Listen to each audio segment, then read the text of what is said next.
J'ai ici l'histoire d'un pêcheur de la côte du Venezuela qui m'a contacté après avoir vu la chaîne. Il m'a demandé d'utiliser un nom fictif. Alors nous l'appellerons Joaquin. Ce qu'il a découvert sur une île qui n'apparaît sur aucune carte l'a complètement changé. Si jamais vous avez navigué de nuit et vu des choses qui n'étaient pas là à l'aube, ou si vous connaissez des endroits qui semblent exister seulement sous certaines conditions, j'aimerais lire votre expérience dans les commentaires. Il y a des lieux dans ce monde qui n'obéissent pas aux règles normales de la géographie. Voici l'histoire de Joaquin. Je suis né dans une famille de pêcheurs. Mon grand-père était pêcheur, mon père était pêcheur, et j'ai appris à naviguer avant d'apprendre à lire correctement. Quand j'ai eu 18 ans, je connaissais chaque centimètre de la côte où nous vivions, chaque courant, chaque banc de sable, chaque récif caché sous l'eau turquoise des Caraïbes. La mer était ma seconde maison, et le bateau de mon père, la Maria Teresa, m'était aussi familier que ma propre chambre. Mais il y avait des règles que mon grand-père m'a enseignées quand j'étais à peine un enfant, assis à l'avant du bateau pendant qu'il réparait des filets avec ses mains calleuses et bronzées par des décennies de soleil et de sel. Ne pêche jamais à la nouvelle lune, me disait-il, ses yeux ridés fixés sur l'horizon où la mer rencontrait le ciel. Et si tu vois des lumières dans l'eau qui ne proviennent pas d'autres embarcations, éloigne-toi, n'enquête pas, ne t'approche pas, retourne simplement au port. Pourquoi, grand-père ? Lui demandai-je, avec cette curiosité infinie des enfants qui n'ont pas encore appris que certaines questions valent mieux de ne pas être posées. Il gardait le silence pendant longtemps, ses doigts travaillant automatiquement sur les nœuds du filet avant de répondre. Parce qu'il y a des choses dans la mer qui ne sont ni vivantes ni mortes, des choses qui attendent, et les nuits de nouvelle lune, quand l'obscurité est plus profonde, ces choses peuvent traverser, elles peuvent se manifester, et si elles te trouvent, il ne terminait jamais ses phrases, il n'en avait jamais besoin. La peur dans sa voix en disait suffisamment. J'ai suivi ces règles religieusement pendant des années, jusqu'à la nuit où je les ai enfreintes. C'était en mars de l'année dernière. J'avais 32 ans, je pêchais professionnellement depuis presque 15 ans, et la saison avait été difficile. Les poissons se faisaient rares, les factures s'accumulaient, et ma femme venait de découvrir qu'elle était enceinte de notre premier enfant. J'avais besoin d'argent, désespérément. Quand mon cousin Alejandro m'a appelé ce samedi après-midi avec une proposition, j'aurais dû dire non immédiatement. Il y a un banc de dorade à environ 20 milles au nord-est, m'a-t-il dit, sa voix crépitant à travers la radio de ma barque. Énorme, comme je n'en ai pas vu depuis des années, mais ils ne sont là que la nuit. Pendant la journée, ils disparaissent. Et alors, ai-je demandé, bien que je savais déjà où ils voulaient en venir. C'est la nouvelle lune ce soir. L'eau sera sombre. Personne d'autre n'osera sortir. Nous pouvons remplir les barques et vendre tout avant l'aube. Personne n'a besoin de savoir que nous avons pêché à la nouvelle lune. La voix de mon grand-père résonnait dans mon esprit. Ne pêche jamais à la nouvelle lune. Mais j'ai pensé à ma femme, au bébé qui arrivait, aux factures impayées, à la barque qui avait besoin de réparations que je ne pouvais pas me permettre. Donne-moi les coordonnées, ai-je finalement dit. Alejandro et moi avons quitté le port juste après le crépuscule. Le ciel était complètement dégagé, rempli d'étoiles qui brillaient avec cette intensité que l'on ne voit que lorsque l'on est loin de toute lumière artificielle. Mais sans la lune, ces étoiles n'éclairaient presque rien. La mer était une extension infinie de noir sur noir, seulement distinguable du ciel par la façon dont elle se mouvait, par le bruit constant des vagues contre la coque de nos bateaux. L'air nocturne était chaud, mais portait cette fraîcheur particulière que la brise marine apporte. Il sentait le sel, les algues, et quelque chose d'autre que je ne pouvais pas identifier, mais que j'associais toujours à la mer profonde. Mes mains sur le gouvernail pouvaient en sentir chaque vibration du moteur, chaque petite correction que le bateau faisait contre les vagues. Nous naviguions en silence, nos deux bateaux se déplaçant en parallèle, séparés par une trentaine de mètres. Je connaissais ces eaux, ou du moins je pensais les connaître. Mais la nuit, sans lune, tout semblait différent. Les repères familiers n'étaient pas là. Il n'y avait que l'obscurité et le bruit du moteur et de l'eau.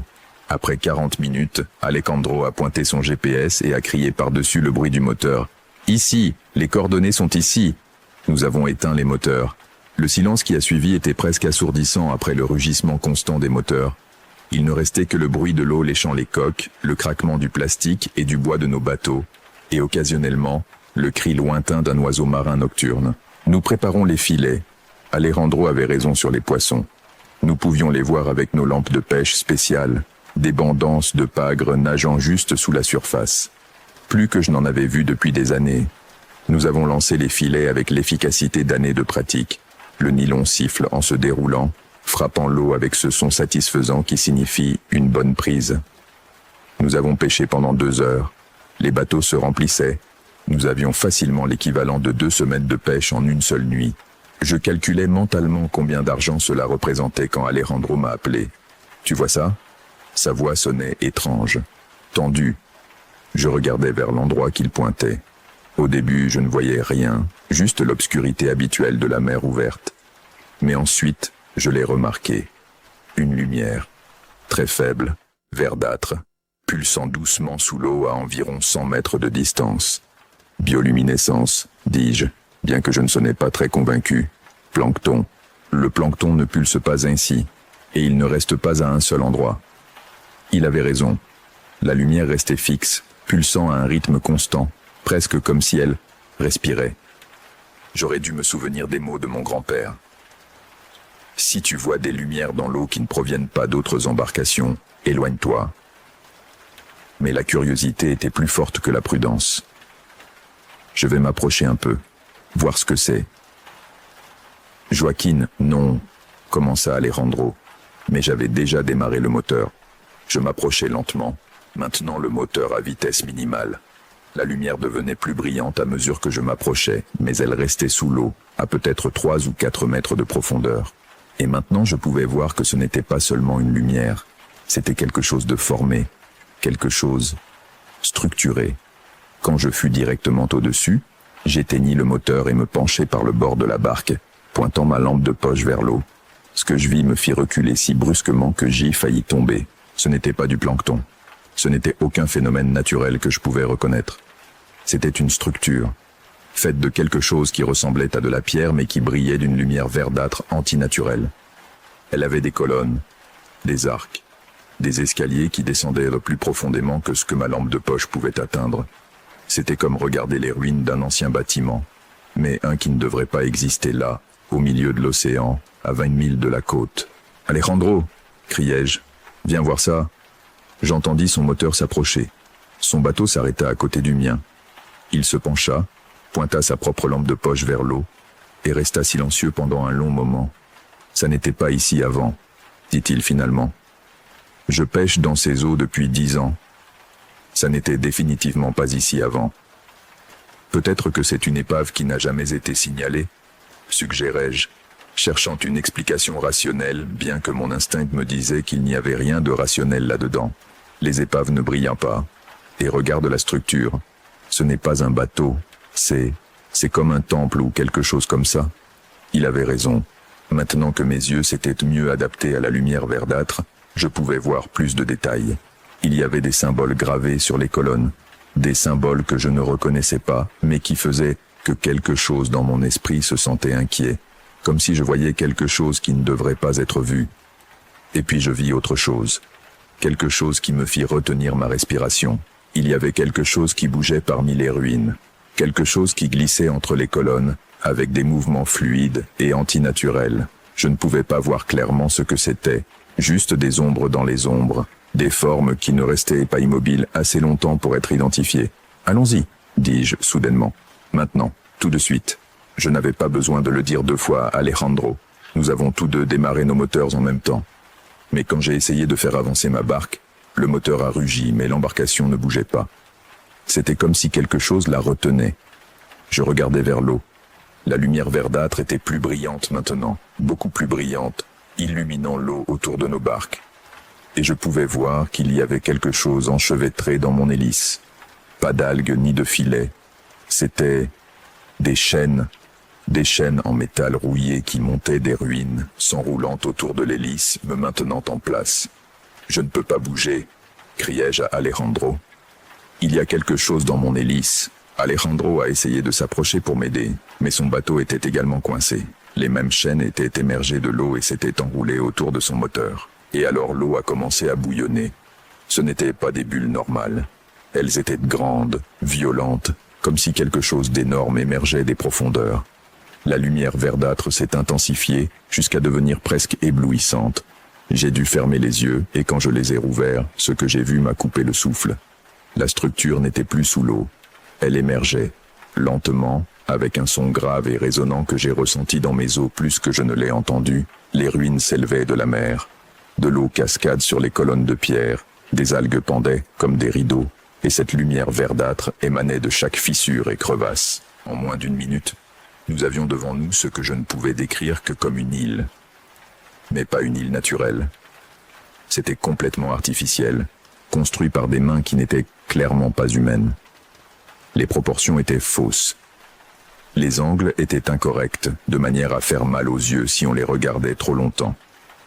Et au centre de cette île impossible se trouvait une structure massive, un temple ou un palais, avec une entrée sombre qui semblait avaler la lumière au lieu de la réfléchir. « Ce n'est pas possible », murmurait Alejandro encore et encore. « Ce n'est pas possible. » Mais cela se produisait. Et le pire, c'était que les chaînes qui nous avaient piégés commençaient maintenant à tirer. Lentement, mais avec une force constante, nos canots étaient entraînés vers l'île, vers cette entrée sombre. J'ai essayé de libérer mon hélice. Je me suis plongé dans l'eau froide avec un couteau, coupant et sciant les chaînes rouillées. Mais pour chaque maillon que je rompais, 2 autres surgissaient de l'eau pour le remplacer. C'était inutile. « Rames !» criai-je à Alejandro. « Utilise les rames. » Nous avons sorti les rames de secours et avons commencé à ramer désespérément dans la direction opposée. Nos muscles brûlèrent d'effort. La sueur coulait sur nos visages malgré l'air frais de la nuit. Mais les chaînes étaient en plus fortes. Nous nous approchions inexorablement de l'île. Lorsque nos canots ont touché le rivage de pierre de l'île, les chaînes se sont enfin détachées. Mais à ce moment-là, nous étions déjà entourés. L'île s'était élevée, créant une sorte de barrière circulaire de pierre autour de nous.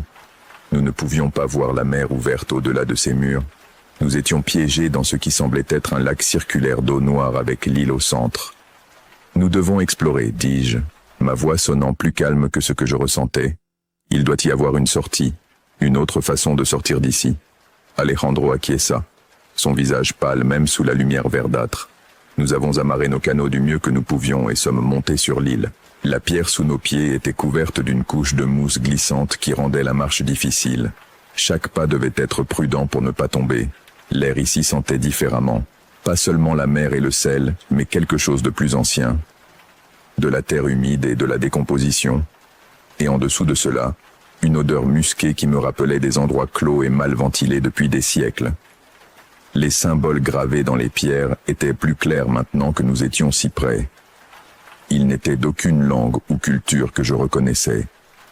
Certains semblaient représenter des créatures, mais des créatures qui mélangeaient des parties de poissons, de pieuvres et des choses qui n'avaient pas d'équivalent dans la nature. D'autres étaient plus abstraits, des motifs géométriques qui semblaient bouger et changer quand on ne les regardait pas directement. Nous marchions vers le temple central, nos lanternes créant des cônes de lumière blanche qui semblaient faibles et pathétiques contre l'éclat verdâtre qui émanait de tout. Le silence était absolu. Il n'y avait aucun bruit de vagues, pas de vent, rien d'autre que nos pas et notre respiration. L'entrée du temple était une bouche sombre d'environ 10 mètres de haut. Il y avait des marches qui descendaient vers l'obscurité. Des marches usées par d'innombrables pieds au fil des innombrables années. « Je ne vais pas entrer là-dedans », dit Alejandro avec fermeté. « Pas question. Moi non plus, je ne voulais pas. Mais alors nous avons entendu quelque chose. Des voix. Elles venaient de l'intérieur du temple. Des voix humaines, parlant en espagnol, demandant de l'aide. « Il y a quelqu'un là-bas », dis-je, et sans réfléchir, je commençais à descendre les escaliers. « Joaquin, attends !» Alejandro me prit par le bras. Ça pourrait être un piège, ça pourrait être, je ne sais pas, des enregistrements ou quelque chose pour nous attirer. Mais les voix semblaient si réelles, si désespérées. Des gens piégés, effrayés, perdus. Comment pouvais-je les ignorer? Je descendis les marches lentement, Alejandro me suivant à contre-cœur. La température baissait à chaque pas. L'air devenait plus humide, plus dense. Les murs du temple étaient couverts de plus de ces symboles étranges. Et il y avait maintenant des fresques. Des scènes montrant... Je m'arrêtai, pointant ma lampe de poche sur l'une des plus grandes fresques. Il montrait une île. Cette île probablement. Mais elle n'était pas seule dans la mer. Il y avait des gens autour. Beaucoup de gens. Et ils étaient en train d'offrir des choses, des paniers de nourriture, des animaux, et à la fin de la fresque, des personnes. Ils offrèrent des personnes. C'était un lieu de sacrifice, murmura Alejandro, sa voix tremblante. Des sacrifices à quelque chose. À quoi? Demandai-je, bien que je ne sois pas sûr de vouloir connaître la réponse. Il pointa sa lampe de poche plus loin sur la fresque, où se trouvait une figure centrale. Elle était massive, plusieurs fois plus grande que les figures humaines. Elle avait une forme vaguement humanoïde, mais avec des membres trop longs, trop de doigts, une tête qui semblait être plus des tentacules que des traits. Et ses yeux brillaient sur la fresque avec ce qui semblait être la même lumière verdâtre qui illuminait toute l'île. Les voix appelant à l'aide s'étaient intensifiées. Elles venaient des profondeurs du temple. Mais maintenant, je pouvais entendre quelque chose d'autre mélangé avec elles. Quelque chose qui ressemblait à des rires moqueurs. C'est un piège, dis-je en reculant. Tu as raison, c'est un piège. Nous devons sortir d'ici. Mais quand nous nous sommes retournés pour remonter les escaliers, nous avons découvert que le chemin était bloqué. Là où il y avait autrefois l'espace ouvert vers l'entrée, il y avait maintenant un mur solide de pierre, comme si une sortie n'avait jamais existé. Nous étions piégés. Alejandro frappa le mur de ses poings, criant, maudissant. Mais la pierre était solide. Elle ne vibrait même pas sous ses coups. Nous n'avions pas d'autre choix. Nous devions avancer, vers les profondeurs du temple, vers ce qui attendait là-bas. Nous sommes descendus pendant ce qui a semblé des heures. Les escaliers formaient une spirale qui descendait et descendait, toujours éclairée par cette lumière verdâtre qui semblait émaner des pierres elles-mêmes. Les fresques devenaient de plus en plus perturbantes à mesure que nous descendions. Elles montraient des sacrifices, des rituels, et toujours cette figure massive recevant les offrandes.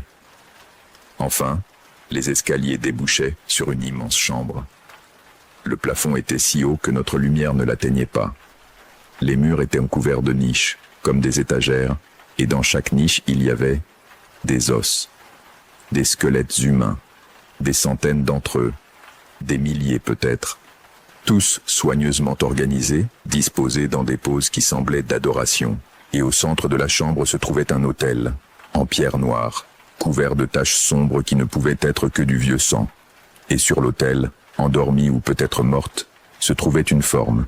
Elle était massive, exactement comme dans les fresques, avec des membres qui se pliaient à des angles impossibles, avec une tête qui était une masse de tentacules se mouvant légèrement, comme si elle respirait. Sa peau brillait d'une lumière verdâtre, pulsant à chaque respiration lente. Elle dort, murmurai-je. Quoi qu'elle soit, elle dort. Ou attends, répondit Alejandro, sa voix à peine audible. Et alors, comme si nos mots l'avaient activée, la créature ouvrit les yeux. Ils étaient innombrables. Des dizaines d'yeux s'ouvrant le long de son corps massif. Tous de tailles différentes, tous brillants de cette lumière verdâtre antinaturelle, tous se concentrant sur nous. Une voix résonna dans mon esprit. Elle n'est pas entrée par mes oreilles. Elle est simplement apparue dans ma tête, parlant dans une langue que je ne connaissais pas mais que je pouvais d'une manière ou d'une autre comprendre. « Offrande », dit la voix. « Vous avez apporté des offrandes à travers le voile, des offrandes de chair, acceptables. » Nous nous sommes figés, nous ne pouvions pas bouger. Un certain pouvoir émanait de cette créature, nous immobilisant sur place, nous obligeant à rester immobiles pendant qu'elle nous examinait. Nous ne sommes pas des offrandes, réussis-je à dire, forçant les mots à travers des lèvres qui obéissaient à peine. Nous sommes des pêcheurs. Vous nous avez attrapés. C'est une erreur. Le rire qui résonnait dans mon esprit était comme du verre brisé, comme du métal traînant contre la pierre, comme le son que feraient 1000 personnes criant en même temps, mais très loin. Il n'y a pas d'erreur, dit la voix. Lis l'appel. Seuls ceux marqués pour le sacrifice peuvent entendre l'appel. Leurs ancêtres ont promis des offrandes à chaque génération. Le pacte demeure. Vous êtes les offrandes de cette génération. Non, niai-je violemment de la tête. Je ne sais pas de quoi tu parles. Nous n'avons fait aucun pacte. Pas vous, ceux qui sont venus avant, il y a des siècles. Ils ont promis à leurs descendants en échange de mers abondantes. Génération après génération de pêcheurs prospèrent, en échange de 2 de chaque lignée de sang lorsque la lune meurt complètement. Je compris alors. Mon grand-père. Les règles. Ne pêche jamais à la nouvelle lune. Ce n'était pas seulement de la superstition. C'était une protection. Une façon d'éviter l'appel. Mais j'avais enfreint cette règle, et Alejandro aussi. Nous étions tous deux des descendants des familles originales de pêcheurs du village. Des familles qui avaient prospéré pendant des siècles alors que d'autres luttaient. Maintenant, nous savions pourquoi. Il y a une façon, dit une autre voix. Celle-ci ne venait pas de la créature. Elle venait des côtés de la chambre. Je me suis retourné et j'ai vu des silhouettes émergeant des ombres. Des gens, ou ce qu'ils avaient été autrefois. Maintenant, ils étaient pâles, translucides, se déplaçant avec la même qualité antinaturelle que tout sur cette île. Ils peuvent prendre notre place, dit l'une des silhouettes. C'était un vieil homme, vêtu de vêtements qui n'avaient pas été portés depuis des décennies. Nous avons été les offrandes des générations passées. Mais si vous choisissez de rester volontairement, vous pouvez nous libérer. Nous pouvons enfin reposer. Et vous nous remplacerez jusqu'à ce que les prochaines offrandes viennent. Combien de temps ? Demanda Alejandro, sa voix brisée. La prochaine nouvelle lune ou 2 descendants briseront la règle. Cela pourrait être dans des mois. Cela pourrait être dans des décennies. Cela pourrait être dans des siècles. Je regardais Alejandro. Il me regarda. Dans ses yeux, je vis la même terreur que je savais être dans les miens. Je pensais à ma femme, à mon fils à naître. Je ne les reverrai jamais. Il grandirait sans connaître son père. Ma femme vivrait en se demandant ce qui m'était arrivé. Pourquoi je ne revenais jamais ? Non, dis-je. Il doit y avoir une autre façon. Il n'y en a pas, dirent les figures fantomatiques à l'unisson. Le pacte doit être respecté. Qu'ils meurent ici, maintenant, consumés, ou qu'ils servent, et vivent dans cet espace entre les mondes jusqu'à ce qu'ils soient libérés. La créature sur l'autel bougea. Ses tentacules s'étendirent envers nous. Je pouvais sentir sa faim, son impatience. Choisissez, exigea sa voix dans nos esprits. Ou je vous choisis. Alejandro tomba à genoux. Il pleurait. Je suis désolé, murmurait-il. Je suis vraiment désolé. Je ne pouvais pas pleurer. J'étais trop étourdi, trop accablé. Mais alors je me rappelais quelque chose. Quelque chose que mon grand-père avait dit une fois quand j'étais très jeune et que je lui avais demandé si les vieux contes étaient vrais. Tout pacte peut être rompu, avait-il dit. Mais le prix de le rompre est toujours plus élevé que le prix de le maintenir. Quel prix pourrait être plus élevé que de perdre ma vie, que de perdre ma liberté pendant des décennies ou des siècles? Et alors je le suce. Rompe le pacte, dis-je à la créature. Libère-nous, nous et eux. Je désignais les figures fantomatiques. Et en échange, je te donnerai quelque chose de plus précieux. La créature s'arrêta. Ses innombrables yeux m'observaient, avec ce qui aurait pu être de la curiosité. Qu'est-ce qui pourrait être plus précieux que les offrandes promises? Ta liberté, dis-je. Toi aussi tu es piégé ici. Cette île est ta prison autant que la nôtre. On t'a adoré, on t'a nourri, mais on ne t'a jamais libéré. Je peux te donner cela. C'était un pari. Je ne savais pas si c'était vrai. Mais la façon dont les yeux de la créature se sont fixés sur moi, la façon dont l'air dans la chambre semblait vibrer, m'a dit que j'avais touché au but. Comment ? Demanda la voix dans mon esprit, et pour la première fois, j'entendis quelque chose en elle qui n'était ni la faim, ni le pouvoir. C'était de l'espoir. Le pacte t'attache autant qu'à nous. S'il est complètement rompu, si les 2 parties conviennent de le terminer, l'accord se dissout. Et avec lui, les chaînes qui te retiennent ici. Je ne savais pas s'il disait des vérités ou inventait, mais cela semblait juste. Cela semblait possible. La créature considéra cela pendant longtemps.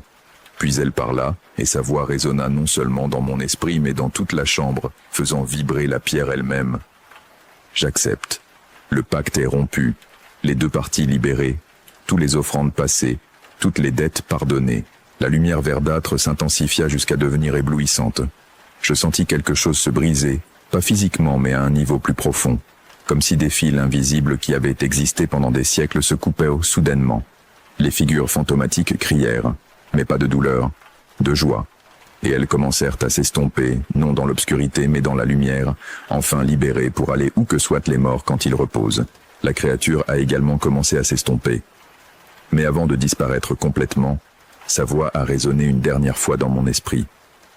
Merci. Et puis tout a été obscurité. Je me suis réveillé dans ma barque, tanguant sur la mer ouverte sous un ciel qui commençait à s'éclaircir avec l'aube. Alejandro était dans sa barque à côté de moi, se réveillant aussi. Nos filets étaient pleins de poissons, exactement comme nous les avions laissés. Mais quand nous avons vérifié nos GPS, ils montraient que nous avions dérivé presque 50 000 ans en mer pendant la nuit, et nos montres indiquaient qu'il s'était écoulé 12 heures, pas les 2 ou 3 que nous avions ressentis. Nous sommes rentrés au port en silence. Nous avons vendu notre pêche. Nous n'avons jamais parlé de ce qui s'est passé cette nuit-là. Mais 2 semaines plus tard, des nouvelles arrivèrent. Des familles de pêcheurs le long de toute la côte rapportaient de la même chose. Des personnes âgées, des oncles, des grands-parents, racontant enfin une histoire qu'ils avaient gardée secrète pendant des années, parlant d'un ancien pacte, d'un prix qui se payait chaque génération, et disant qu'ils ne ressentaient plus le poids de ce pacte, que quelque chose avait changé, qu'ils étaient enfin libres. C'est l'histoire que Joaquin m'a partagée. Il me dit que depuis cette nuit-là, il n'a jamais repêché lors de la nouvelle lune, non par peur mais par respect. Si jamais tu as été impliqué dans des pactes familiaux que tu n'as pas faits mais qui t'affectent d'une manière ou d'une autre, fais-le-moi savoir dans les commentaires. Parfois les décisions de nos ancêtres nous poursuivent de façon que nous n'imaginions jamais. Prends soin de toi en mer et souviens-toi que tout ce qui brille sous l'eau n'est pas de la vie marine. On se reparle bientôt.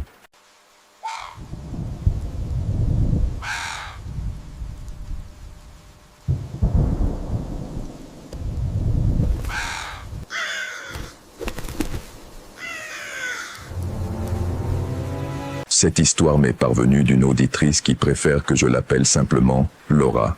Elle m'a écrit depuis une ville du Nord, et ces mots m'ont profondément troublé. Si jamais vous avez ressenti que quelque chose vous poursuit, qu'une présence ne vous lâche pas peu importe où vous allez, je vous invite à partager votre expérience dans les commentaires. Parfois, partager ces vécus nous aide à les traiter. Ce que Laura a vécu a commencé de manière innocente. Elle a accepté un emploi comme aide-soignante de nuit dans une maison de retraite. Elle pensait que ce serait routinier, même ennuyeux.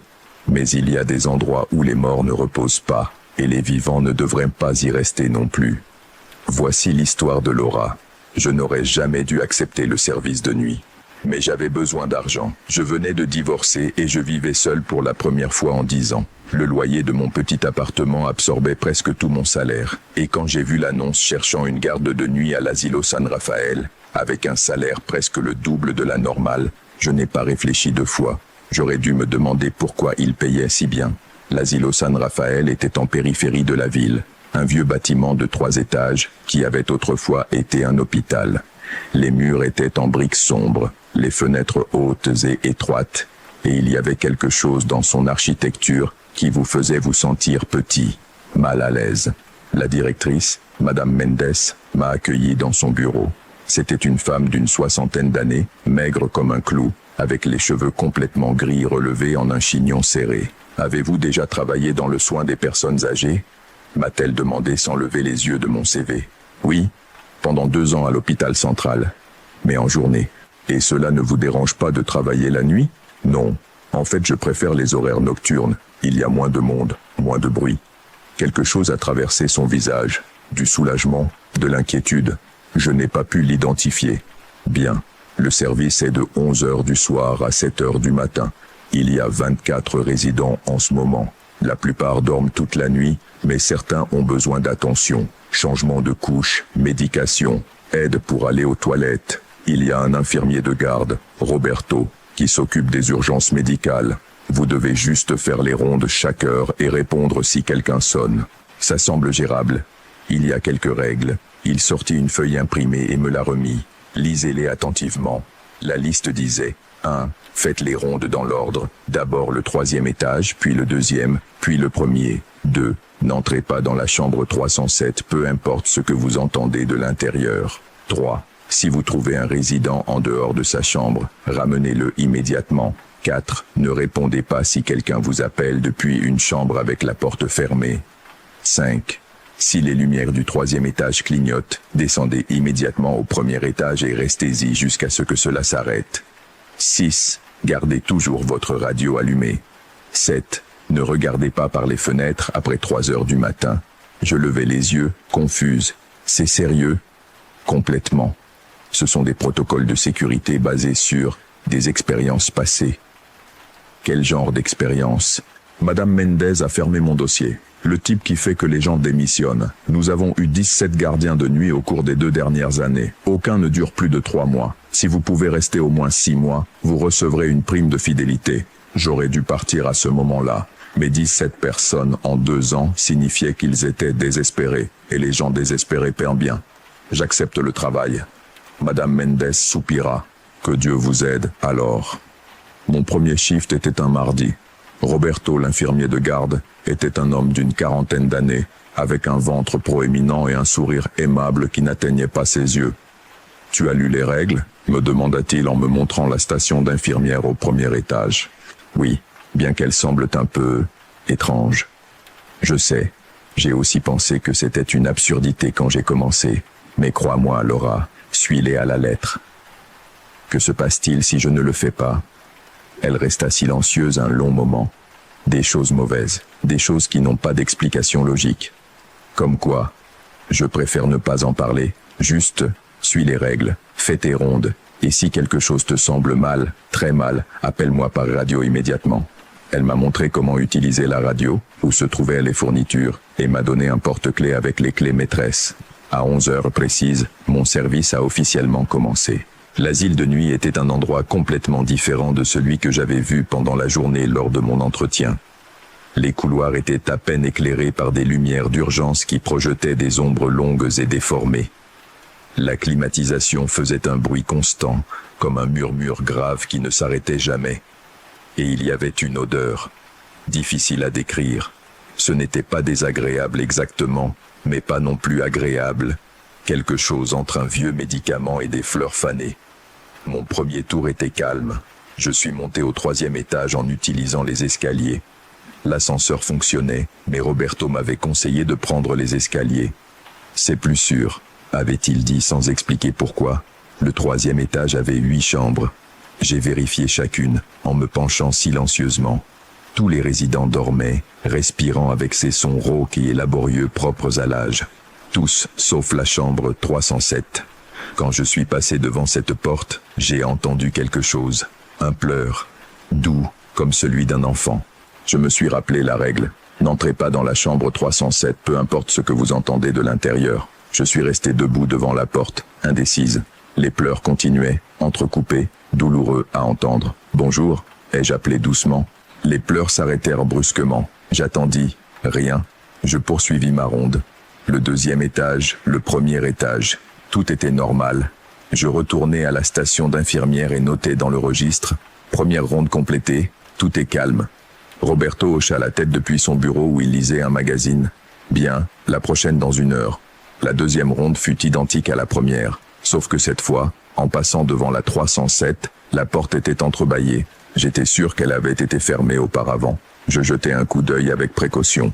La chambre était sombre, mais je pouvais distinguer un lit vide, drap froissé, mais aucun résident. Règle numéro 3, murmurai-je pour moi-même.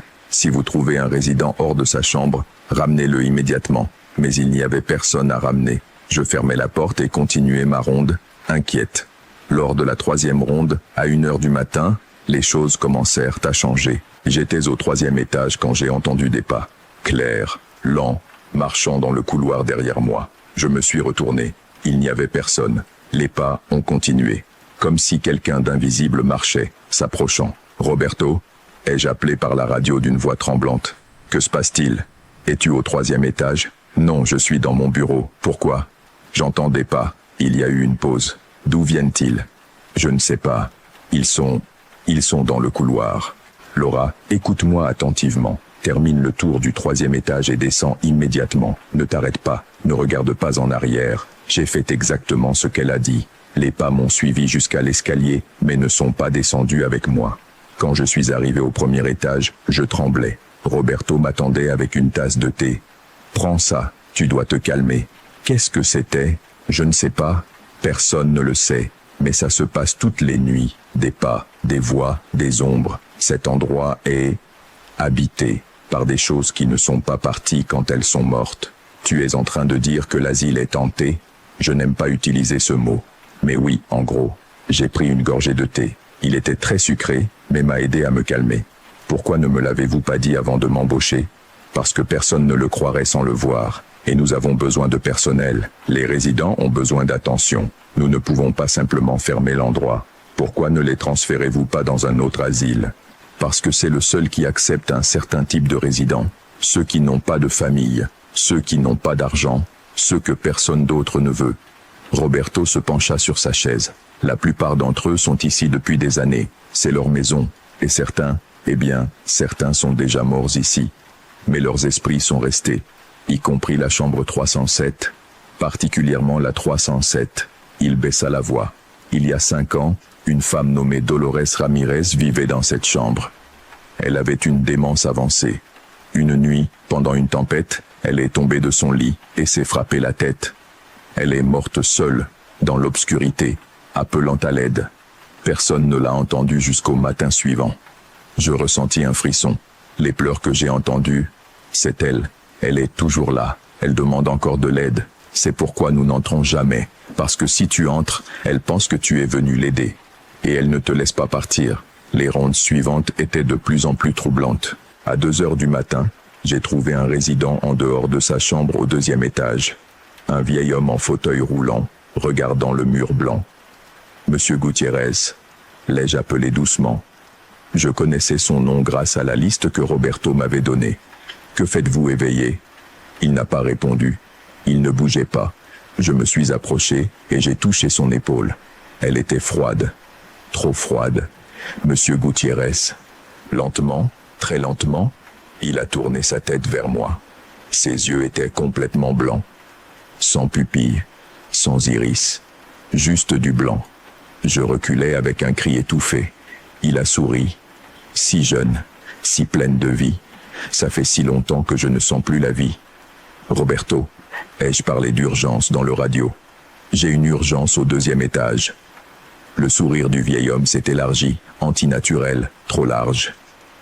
Il ne viendra pas à temps. Ses mains, squelettiques et tremblantes, se sont tendues vers moi. J'ai couru dans le couloir, descendu les escaliers en trébuchant, mon cœur battant si fort que je pouvais l'entendre dans mes oreilles. Roberto m'a trouvé au 1er étage, hyperventilant. Que s'est-il passé? Je lui ai raconté entre des sanglots. Il a lourdement soupiré. Monsieur Gutiérrez est mort il y a 3 jours. Nous l'avons trouvé dans sa chambre, infarctus. Mais nous n'avons pas pu enlever sa présence. Parfois, il apparaît encore dans son fauteuil roulant. C'est de la folie. Cela ne peut pas être réel. Je sais, mais c'est le cas. Et maintenant que tu l'as vu, tu ne peux plus l'ignorer. Je démissionne. Tu peux le faire. Personne ne te blâmerait. Mais réfléchis-y jusqu'à la fin du service. Le bonus de fidélité pourrait changer ta vie. Je suis resté parce que j'étais stupide, parce que j'avais besoin d'argent, parce qu'une partie de moi, la partie curieuse et têtue, voulait comprendre. À 3 heures du matin, les lumières du 3e étage ont commencé à clignoter. J'étais au 2e étage quand je l'ai vu. Les lumières du plafond clignotaient rapidement, on-off, dans un motif frénétique. Je me suis rappelé la règle. Si les lumières du 3e étage clignotent, descends immédiatement au 1er étage et reste là jusqu'à ce que ça s'arrête. J'ai couru en bas. Roberto était déjà en alerte. Tu les as vus? Oui. Bien que tu sois descendu, quand elles clignotent comme ça signifie que quelque chose est très actif en haut. C'est dangereux d'être prêt. Je ne sais pas exactement, mais les quelques soignants qui ont ignoré cette règle et sont montés pendant les clignotements, aucun n'est revenu comme avant. L'un est resté catatonique. Une autre a développé des attaques de panique sévères. Un autre a juré qu'il a vu l'enfer lui-même. Les lumières ont clignoté pendant 15 minutes. Puis elles se sont arrêtées brusquement, revenant à leur éclat normal et constant. « Tu peux continuer », a dit Roberto. Mais je ne voulais pas. Je ne voulais pas remonter. Je ne voulais pas voir ce qui avait causé ce clignotement. Le reste de la nuit s'est écoulé dans un brouillard de peur constante. Chaque ombre semblait bouger. Chaque bruit était potentiellement menaçant. Je sursautais au moindre bruit. À 6 heures du matin, alors que j'étais sur le point de terminer mon service, j'ai enfreint une règle. Je faisais ma dernière ronde quand je suis passé devant une fenêtre au 3e étage. Le ciel était encore sombre. Techniquement, il était passé 3 heures du matin quand la règle disait de ne pas regarder. Mais je pensais qu'il serait acceptable de le faire près de l'aube. Je regardais par la fenêtre. Et j'ai vu quelque chose dans le jardin en bas. Des figures. Beaucoup de figures. Debout sur l'herbe, complètement immobiles, toutes regardant vers le haut, vers les fenêtres de l'asile, vers moi. Elles n'étaient pas humaines. Pas complètement. Elles avaient des formes vaguement humanoïdes, mais elles étaient déformées, trop grandes, trop maigres, avec des membres qui se pliaient à des angles impossibles. Et toutes me regardaient. Je reculais de la fenêtre, le cœur dans la gorge. Quand je regardais à nouveau, il n'y avait rien. Le jardin était vide. Mais je savais ce que j'avais vu. À cette heure précise, mon service s'est terminé. La gardienne du jour, une femme âgée appelée Estella, est arrivée à l'heure. « Comment s'est passée la nuit ?» demanda-t-elle joyeusement. « Tranquille, mentis-je. » Roberto me regarda mais ne dit rien. Je rentrai chez moi en pilote automatique, mon esprit reproduisant tout ce que j'avais vu. Les pas invisibles, le vieil homme aux yeux blancs, les lumières clignotantes, les figures dans le jardin. J'aurais dû démissionner ce même jour, mais je ne l'ai pas fait. Je suis revenu la nuit suivante, et la suivante, et la suivante, parce que Roberto avait raison. Une fois que tu vois, tu ne peux pas l'ignorer. Et une partie perverse de moi avait besoin de comprendre. J'avais besoin d'en savoir plus. Les nuits sont devenues une routine d'horreur. Chaque service apportait de nouveaux phénomènes, de nouvelles expériences qui défiaient la réalité. J'ai commencé à reconnaître des motifs. Les silhouettes dans le jardin n'apparaissaient que lors des nuits de nouvelle lune. Les pas au 3e étage commençaient toujours à 1h et se terminaient à 3h. Les pleurs venant de la 307 étaient plus forts les mardis, et j'ai appris davantage sur les résidents, les vivants et les morts. Monsieur Gutiérrez n'était pas le seul fantôme. Il y en avait au moins 7 autres que Roberto pouvait identifier. Anciens résidents, qui étaient morts dans l'asile et n'étaient jamais partis. Pourquoi restent-ils ? Lui ai-je demandé une nuit. Certains, parce qu'ils n'ont nulle part où aller. D'autres parce qu'ils ne savent pas qu'ils sont morts. Et d'autres, hésita-t-il, d'autres, parce que quelque chose les retient ici. Quelque chose d'obscur dans ce bâtiment. Quelque chose d'obscur. Cet endroit n'a pas toujours été un asile. Il y a longtemps, dans les années 40, c'était un hôpital psychiatrique. Il faisait des expériences, des traitements brutaux. Beaucoup de patients sont morts ici dans des circonstances horribles. Leurs souffrances ont laissé une marque, une tache dans le bâtiment même. Pourquoi ne le ferment-ils pas? Pourquoi permettre qu'il continue à fonctionner? Parce qu'en dépit de tout, il reste nécessaire. Les résidents qui sont ici n'ont nulle part ailleurs où aller. Et les morts, eh bien, ils sont déjà ici de toute façon. Fermer le bâtiment ne les ferait pas disparaître. Au cours de ma 3e semaine, quelque chose a changé. Les fantômes ont commencé à me remarquer davantage, à interagir avec moi, comme si ma présence constante les avait rendus conscients de moi. Une nuit, alors que je faisais ma ronde au 2e étage, une porte s'est ouverte toute seule devant moi. À l'intérieur, assise sur une chaise, se trouvait une vieille femme que je savais morte depuis 2 ans. « Infirmière » m'a-t-elle appelé d'une voix rauque. « Pouvez-vous me rapporter de l'eau » Je me suis rappelé la règle. Ne répondez pas si quelqu'un vous appelle depuis une chambre avec la porte fermée. Mais la porte était ouverte. Techniquement, cela ne violait pas la règle. Bien sûr, ai-je répondu, plus par instinct professionnel que par pensée rationnelle. Je suis allé chercher de l'eau. Quand je suis revenu, la chambre était vide. La chaise où elle avait été était couverte de poussière, comme si personne ne s'y était assis depuis des années. J'ai laissé le verre d'eau sur la table de nuit de toute façon. La nuit suivante, le verre était vide. Les semaines sont devenues des mois. J'ai survécu aux 3 mois que la plupart des soignants ne réussissaient pas à passer. Puis 4, puis 5. Je me suis étrangement habitué au surnaturel. Les bruits de pas ne me faisaient plus peur. Les fantômes faisaient partie de la routine. J'ai même commencé à parler avec certains d'entre eux. Madame Martinez, dans la chambre 212, morte depuis 4 ans, me racontait sa vie, sa famille qui ne l'a jamais visitée, ses enfants qui l'ont oublié. Monsieur Gutiérrez, celui aux yeux blancs, a finalement cessé d'être menaçant. Il était juste confus, perdu, cherchant quelque chose qu'il ne se souvenait plus. J'ai appris à éviter la chambre 307. Les pleurs ne s'arrêtèrent jamais, mais j'ai appris à les ignorer, à ne pas ressentir de pitié, parce que ressentir de la pitié te faisait vouloir aider, et aider signifiait ouvrir cette porte. J'ai été là pendant 6 mois. Madame Mendes m'a appelé dans son bureau. Elle semblait sincèrement surprise de me voir. Je n'ai jamais pensé que tu irais si loin, a-t-elle admis. Voici ta prime de fidélité. Elle m'a remis un chèque. C'était suffisant pour couvrir 3 mois de loyer. Merci. Vas-tu rester? Je ne sais pas. Tu es doué pour ça. Les résidents t'aiment, tant les vivants que les... Elle a laissé la phrase inachevée. Vous savez ce qui se passe ici la nuit? Bien sûr, je le sais depuis que je suis enfant. Ma grand-mère a fondé cet asile. Elle m'a parlé des esprits, de l'énergie sombre du bâtiment, du prix que nous payons pour maintenir cet endroit en fonctionnement. Quel prix? Notre raison, notre paix intérieure, la capacité de voir le monde comme le voient les autres. Il me regarda avec des yeux fatigués. Une fois que tu vois ce qu'il y a au-delà du voile, Laura, tu ne reviens jamais à la normale. Il avait raison. J'ai démissionné cette semaine-là. Pas parce que j'avais peur. J'avais déjà surmonté la peur. J'ai démissionné parce que j'ai réalisé quelque chose d'effrayant. Je m'habituais. Les fantômes devenaient plus réels pour moi que les vivants.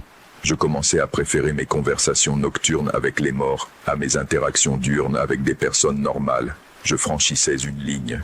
Et si je ne m'arrêtais pas, je pourrais ne pas pouvoir revenir en arrière. C'était il y a 3 ans. Maintenant, je travaille dans un bureau. Un travail de jour normal, ennuyeux, sans fantômes, sans phénomènes inexplicables. Mais parfois, lors de nuits très silencieuses, j'entends des pas dans mon appartement. Des pas que je reconnais. Et parfois, je vois des silhouettes debout devant ma fenêtre, grandes, minces, me regardant. Parce que Roberto avait raison. Une fois que tu vois, tu ne peux plus revenir en arrière. Le voile s'est levé pour moi, et il ne redescendra jamais complètement. Ici se termine ce que Laura m'a partagé. Maintenant, elle travaille entourée de gens. Elle dit qu'elle a besoin du bruit et de la vie pour ne pas se perdre dans le silence où les morts parlent plus fort. Si tu as travaillé quelque part, où tu as ressenti des présences, où les nuits n'étaient pas tout à fait normales, j'aimerais que tu le partages dans les commentaires. Ces histoires nous connectent de manières étranges. Merci d'avoir écouté et passe une nuit tranquille.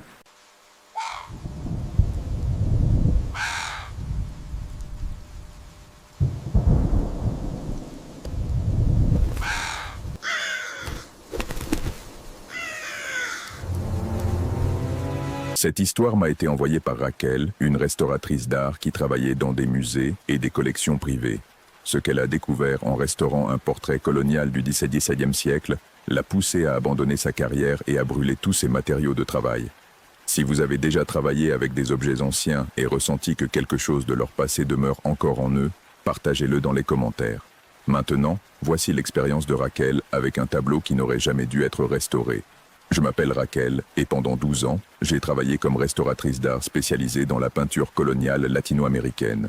C'était un travail que j'aimais profondément. Il y avait quelque chose de magique à redonner vie à des œuvres d'art qui avaient été oubliées pendant des siècles, à révéler des couleurs et des détails que personne n'avait vus depuis des générations.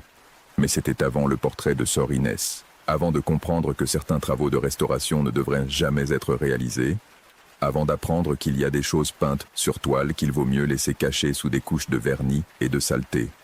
Tout a commencé lorsque le directeur du musée d'art colonial de Quito, en Équateur, m'a contacté au sujet d'un projet spécial. Ils avaient récemment acquis un portrait du XVIIe siècle d'une religieuse, supposément peint par l'un des maîtres de l'école Kit. La peinture était dans un état terrible, presque méconnaissable sous des siècles de saleté, de vernis oxydé et de dommages causés par l'humidité. C'est une occasion unique, Raquel, m'a dit le directeur par visioconférence. Si tu peux restaurer cela avec succès, ce serait une découverte importante pour l'histoire de l'art colonial. Et bien sûr, la compensation serait généreuse. J'ai accepté sans trop réfléchir. J'avais restauré des dizaines de peintures coloniales auparavant. Ce travail ne semblait pas différent. Le tableau est arrivé dans mon atelier à Mexico 2 semaines plus tard, soigneusement emballé dans plusieurs couches de protection.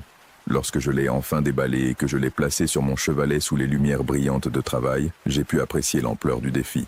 La peinture mesurait environ 1 mètre sur 80 cm. Elle montrait une religieuse debout, vêtue de l'habit noir et blanc des religieuses conceptionnistes. Ses mains étaient jointes en prière, et son visage... son visage était à peine visible sous la saleté accumulée. Je ne pouvais distinguer que le contour basique des traits. Dans le coin inférieur droit, il y avait une inscription à peine lisible. Sœur Inès de la Très Sainte Trinité, 1687. Rien de plus. Pas de nom d'artiste, pas de contexte supplémentaire. J'ai commencé le processus de restauration comme je le faisais toujours. D'abord, une documentation photographique extensive de l'état actuel.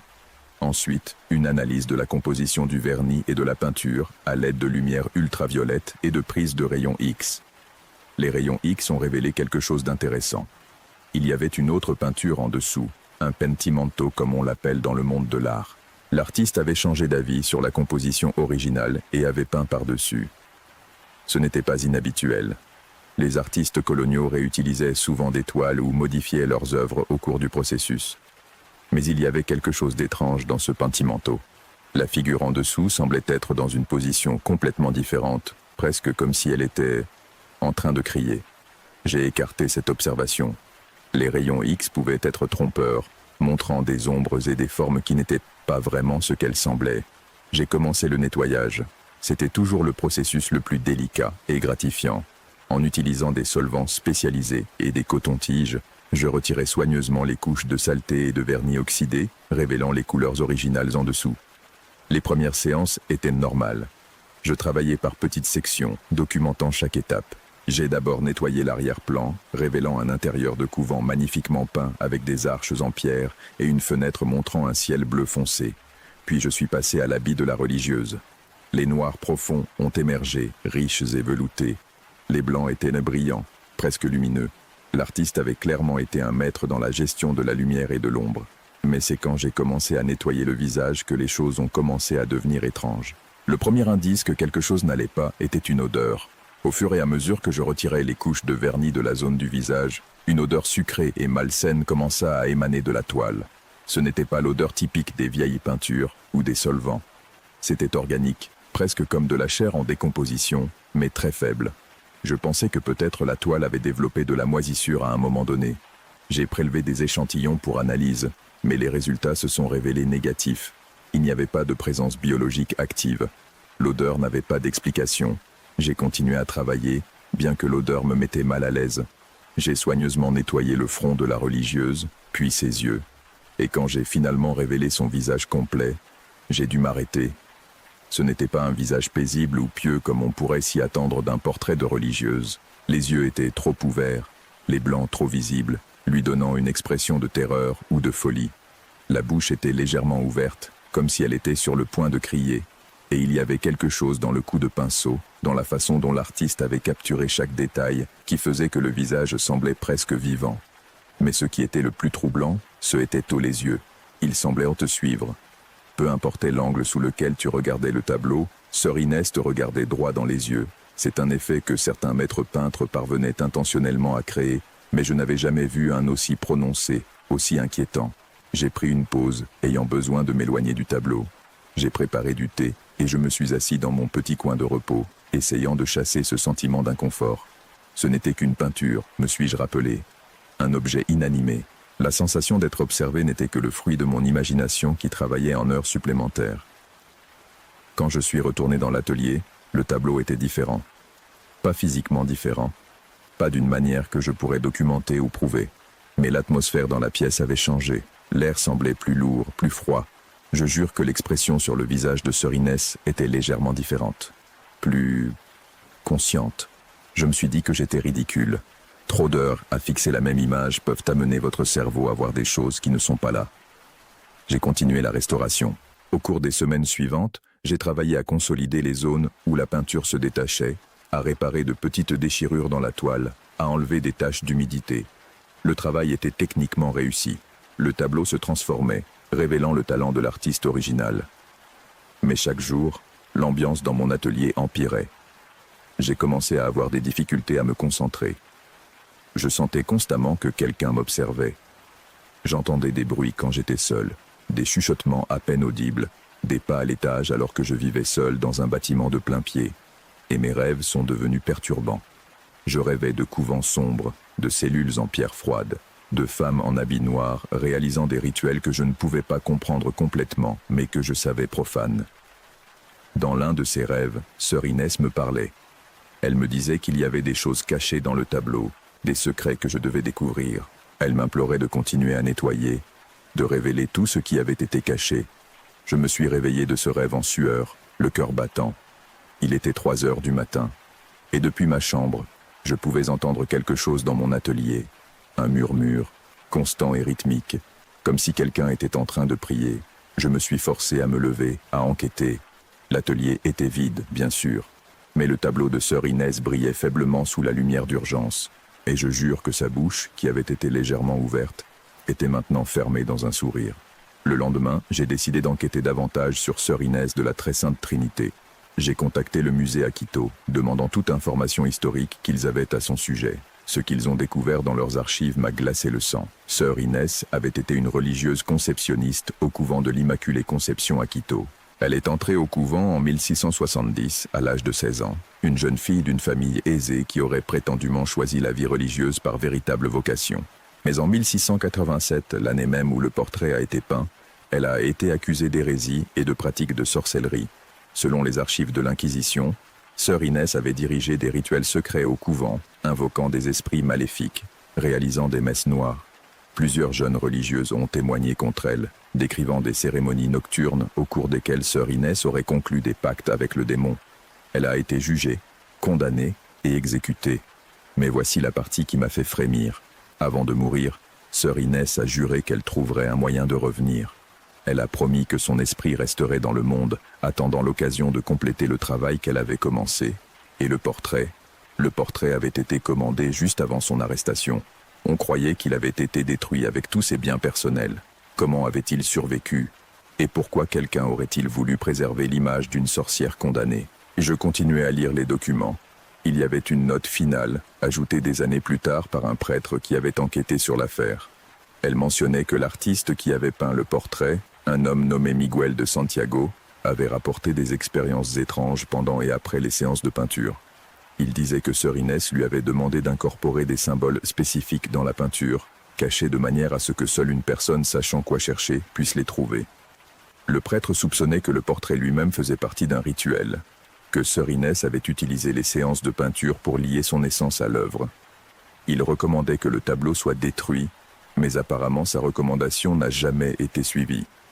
J'ai fermé les documents avec des mains tremblantes.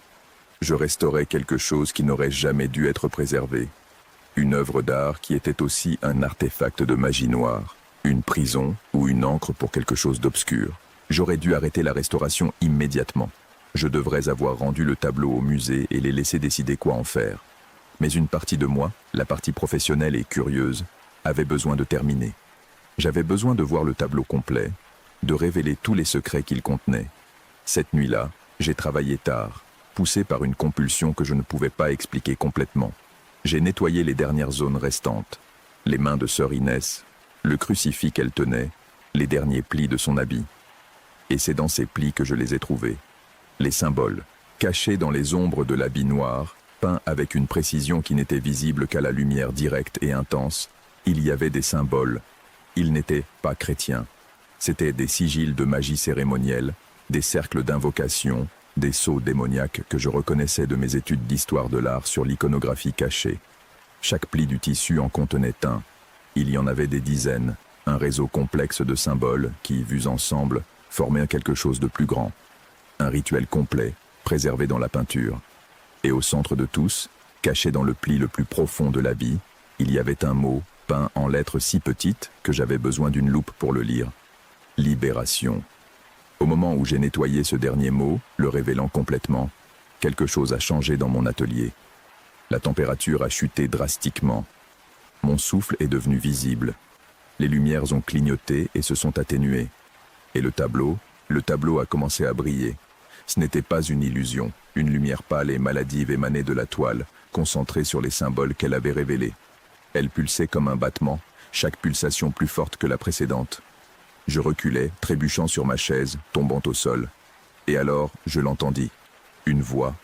La voix de sœur Inès, non pas dans ma tête cette fois, mais réelle, résonnant dans l'atelier. « Merci », dit-elle. « Merci de m'avoir libéré. » L'air autour du tableau commença à se distordre, comme la chaleur s'élevant du bitume.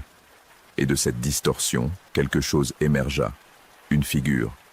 Translucide au début, mais devenant plus solide à chaque seconde. C'était sœur Inès, ou ce qu'il en restait. Elle portait le même habit que sur le portrait, mais sa peau était pâle, presque grise. Ses yeux étaient complètement noirs, semblant visible. Et quand elle sourit, ses dents étaient aiguisées, trop nombreuses pour une bouche humaine normale. 335 ans, dit-elle, sa voix rauque comme si elle n'avait pas été utilisée depuis des siècles. 335 ans piégée dans cette toile, consciente mais impuissante. Je savais qu'éventuellement quelqu'un nettoierait les symboles, révélerait le rituel complet. Il me fallait juste de la patience. Je me traînais en arrière, cherchant mon téléphone, quelque chose, n'importe quoi. Mais sœur Inès se déplaça avec une vitesse impossible, bloquant mon chemin vers la porte. « N'aie pas peur », dit-elle, bien que tout en sa présence criait qu'elle devait avoir peur. « Je ne te ferai pas de mal. Au contraire, je te suis reconnaissante. Tu as achevé le travail que j'ai commencé il y a plus de 3 siècles. Tu m'as redonné une forme physique. »« Que es-tu » réussis-je à demander, ma voix à peine un murmure. « Je suis ce que j'ai toujours été, une chercheuse de connaissances interdites. Celle qui a fait des pactes avec des pouvoirs que l'Église craignait. Ils m'ont condamné, m'ont exécuté, mais avant de mourir, j'ai trouvé un moyen de me préserver. J'ai convaincu l'artiste de créer ce portrait, d'incorporer les symboles qui lieraient mon essence à la peinture.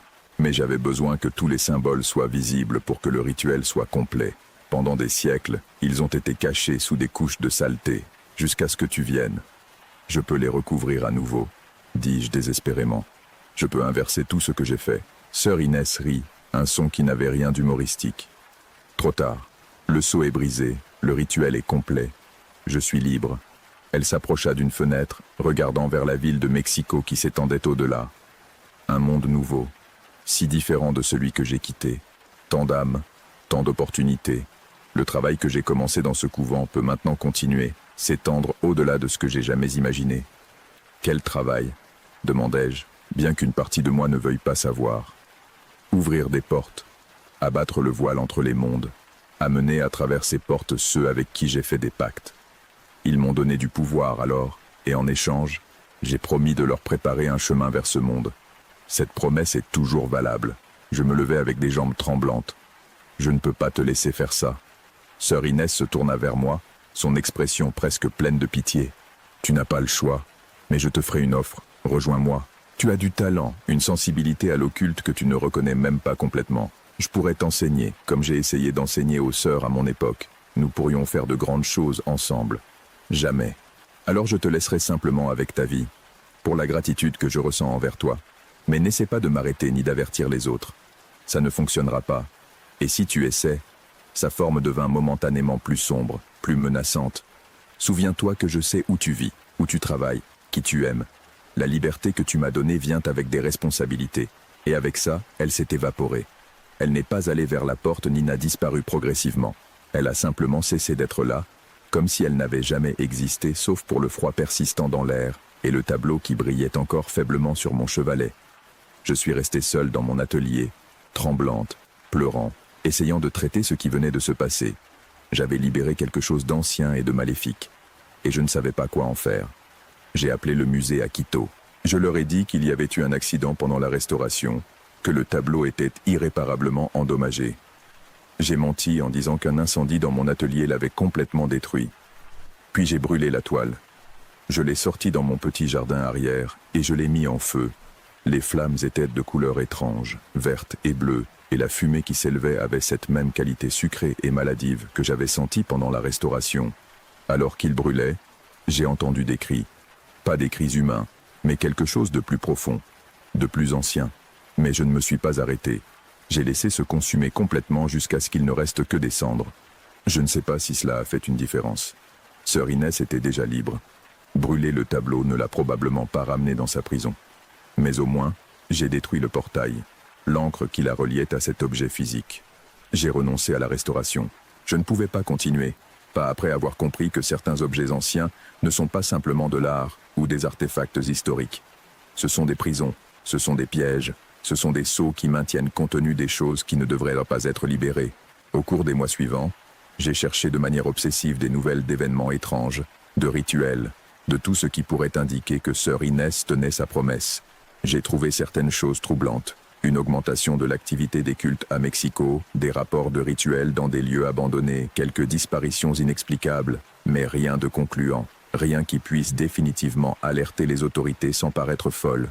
Et puis, il y a 3 mois, j'ai reçu un paquet. Il n'avait pas d'expéditeur. À l'intérieur, il y avait une vieille photographie, prise au XIXe siècle selon le style. Elle montrait un groupe de femmes vêtues de noir, debout devant un bâtiment que j'ai reconnu comme mon atelier. Toutes les femmes avaient des visages flous, sauf une au centre. Sœur Inès, claire comme le jour, regardant directement l'objectif. Ou plutôt, directement moi à travers le temps. Au dos de la photographie, écrit avec une encre qui semblait très fraîche, il y avait un message. Je suis toujours prêt, observant, attendant. Si tu changes d'avis sur mon offre, il te suffit de m'appeler. Je n'ai pas reçu de communication directe depuis. Mais je sais qu'elle est là dehors, travaillant sur ses plans, tenant ses promesses aux entités avec lesquelles elle a fait des pactes il y a plus de 3 siècles. Et je vis avec la culpabilité de savoir que je l'ai libérée, que mon ambition professionnelle, ma curiosité, ma fierté dans mes compétences en tant que restauratrice, étaient les outils qu'elle a utilisés pour s'échapper de sa prison. Parfois, je me demande si j'aurais dû accepter son offre. Si en faisant partie de ce qu'elle construit, je pourrais au moins garder un certain contrôle dessus, atténuer les dégâts qu'elle pourrait causer. Mais ensuite, je me souviens de ses yeux complètement noirs, de ses dents acérées, de l'obscurité qui émanait d'elle comme une aura palpable. Et je sais que quoi que ce soit qu'elle construise, ce n'est pas quelque chose dans lequel je devrais participer, peu importe les conséquences de mon refus. Alors je vis ma nouvelle vie. Je donne des cours d'art dans un lycée, simple, sûr, loin des peintures coloniales et des secrets cachés sous des couches de vernis. Mais chaque nuit, avant de dormir, je consulte les nouvelles, cherchant des signes, attendant le jour où les portes que sœur Inès a promis d'ouvrir s'ouvriront enfin complètement. Et quand ce jour arrivera, je ne sais pas ce que je ferai. Si je fuirai plus loin, si j'essaierai de me battre, ou si j'accepterai simplement que c'est le monde que j'ai aidé à créer quand j'ai nettoyé ce dernier symbole et complété le rituel que j'avais attendu 335 ans pour être terminé. Le tableau n'existe plus, mais sœur Inès, elle, existe. Et quelque part dans cette ville, quelque part dans ce monde, elle travaille, attendant, construisant. Et je suis la seule à connaître la vérité complète, la seule qui pourrait avertir le monde, si quelqu'un me croyait. Mais qui croirait une histoire sur une religieuse du XVIIe siècle qui a utilisé un portrait comme prison et encre pour son âme? Qui prendrait au sérieux les avertissements d'une restauratrice qui dit avoir accidentellement libéré une sorcière condamnée par l'Inquisition? Personne. Et sœur Inès le sait. C'est en partie pourquoi elle m'a laissé vivre. Parce que mon silence, mon incrédulité forcée, lui est plus utile que ma mort. Alors me voilà, vivant avec cette connaissance, cette culpabilité, cette attente, et me demandant chaque jour si aujourd'hui sera le jour où je verrai enfin les conséquences complètes de ce que j'ai fait lorsque j'ai révélé ce dernier symbole et prononcé ce mot peint il y a des siècles. Libération. Et c'est tout ce que Raquel a voulu partager. Elle m'a dit que l'écriture de cela était presque comme une confession, une tentative d'avertir les autres qui travaillent avec des objets anciens sur les dangers qui peuvent se cacher sous la surface. Si jamais vous avez travaillé à la restauration d'art ancien ou d'artefacts historiques et que vous avez ressenti que quelque chose d'autre que de la peinture et du vernis était présent, faites-le moi savoir dans les commentaires. Parfois, ce que nous préservons du passé inclut des choses qui auraient dû rester oubliées. Repose en paix cette nuit.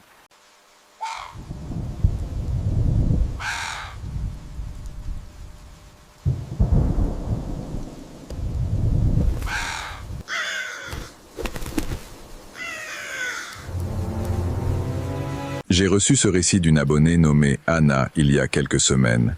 Et depuis que je l'ai lu, je n'ai pas pu m'empêcher d'y penser.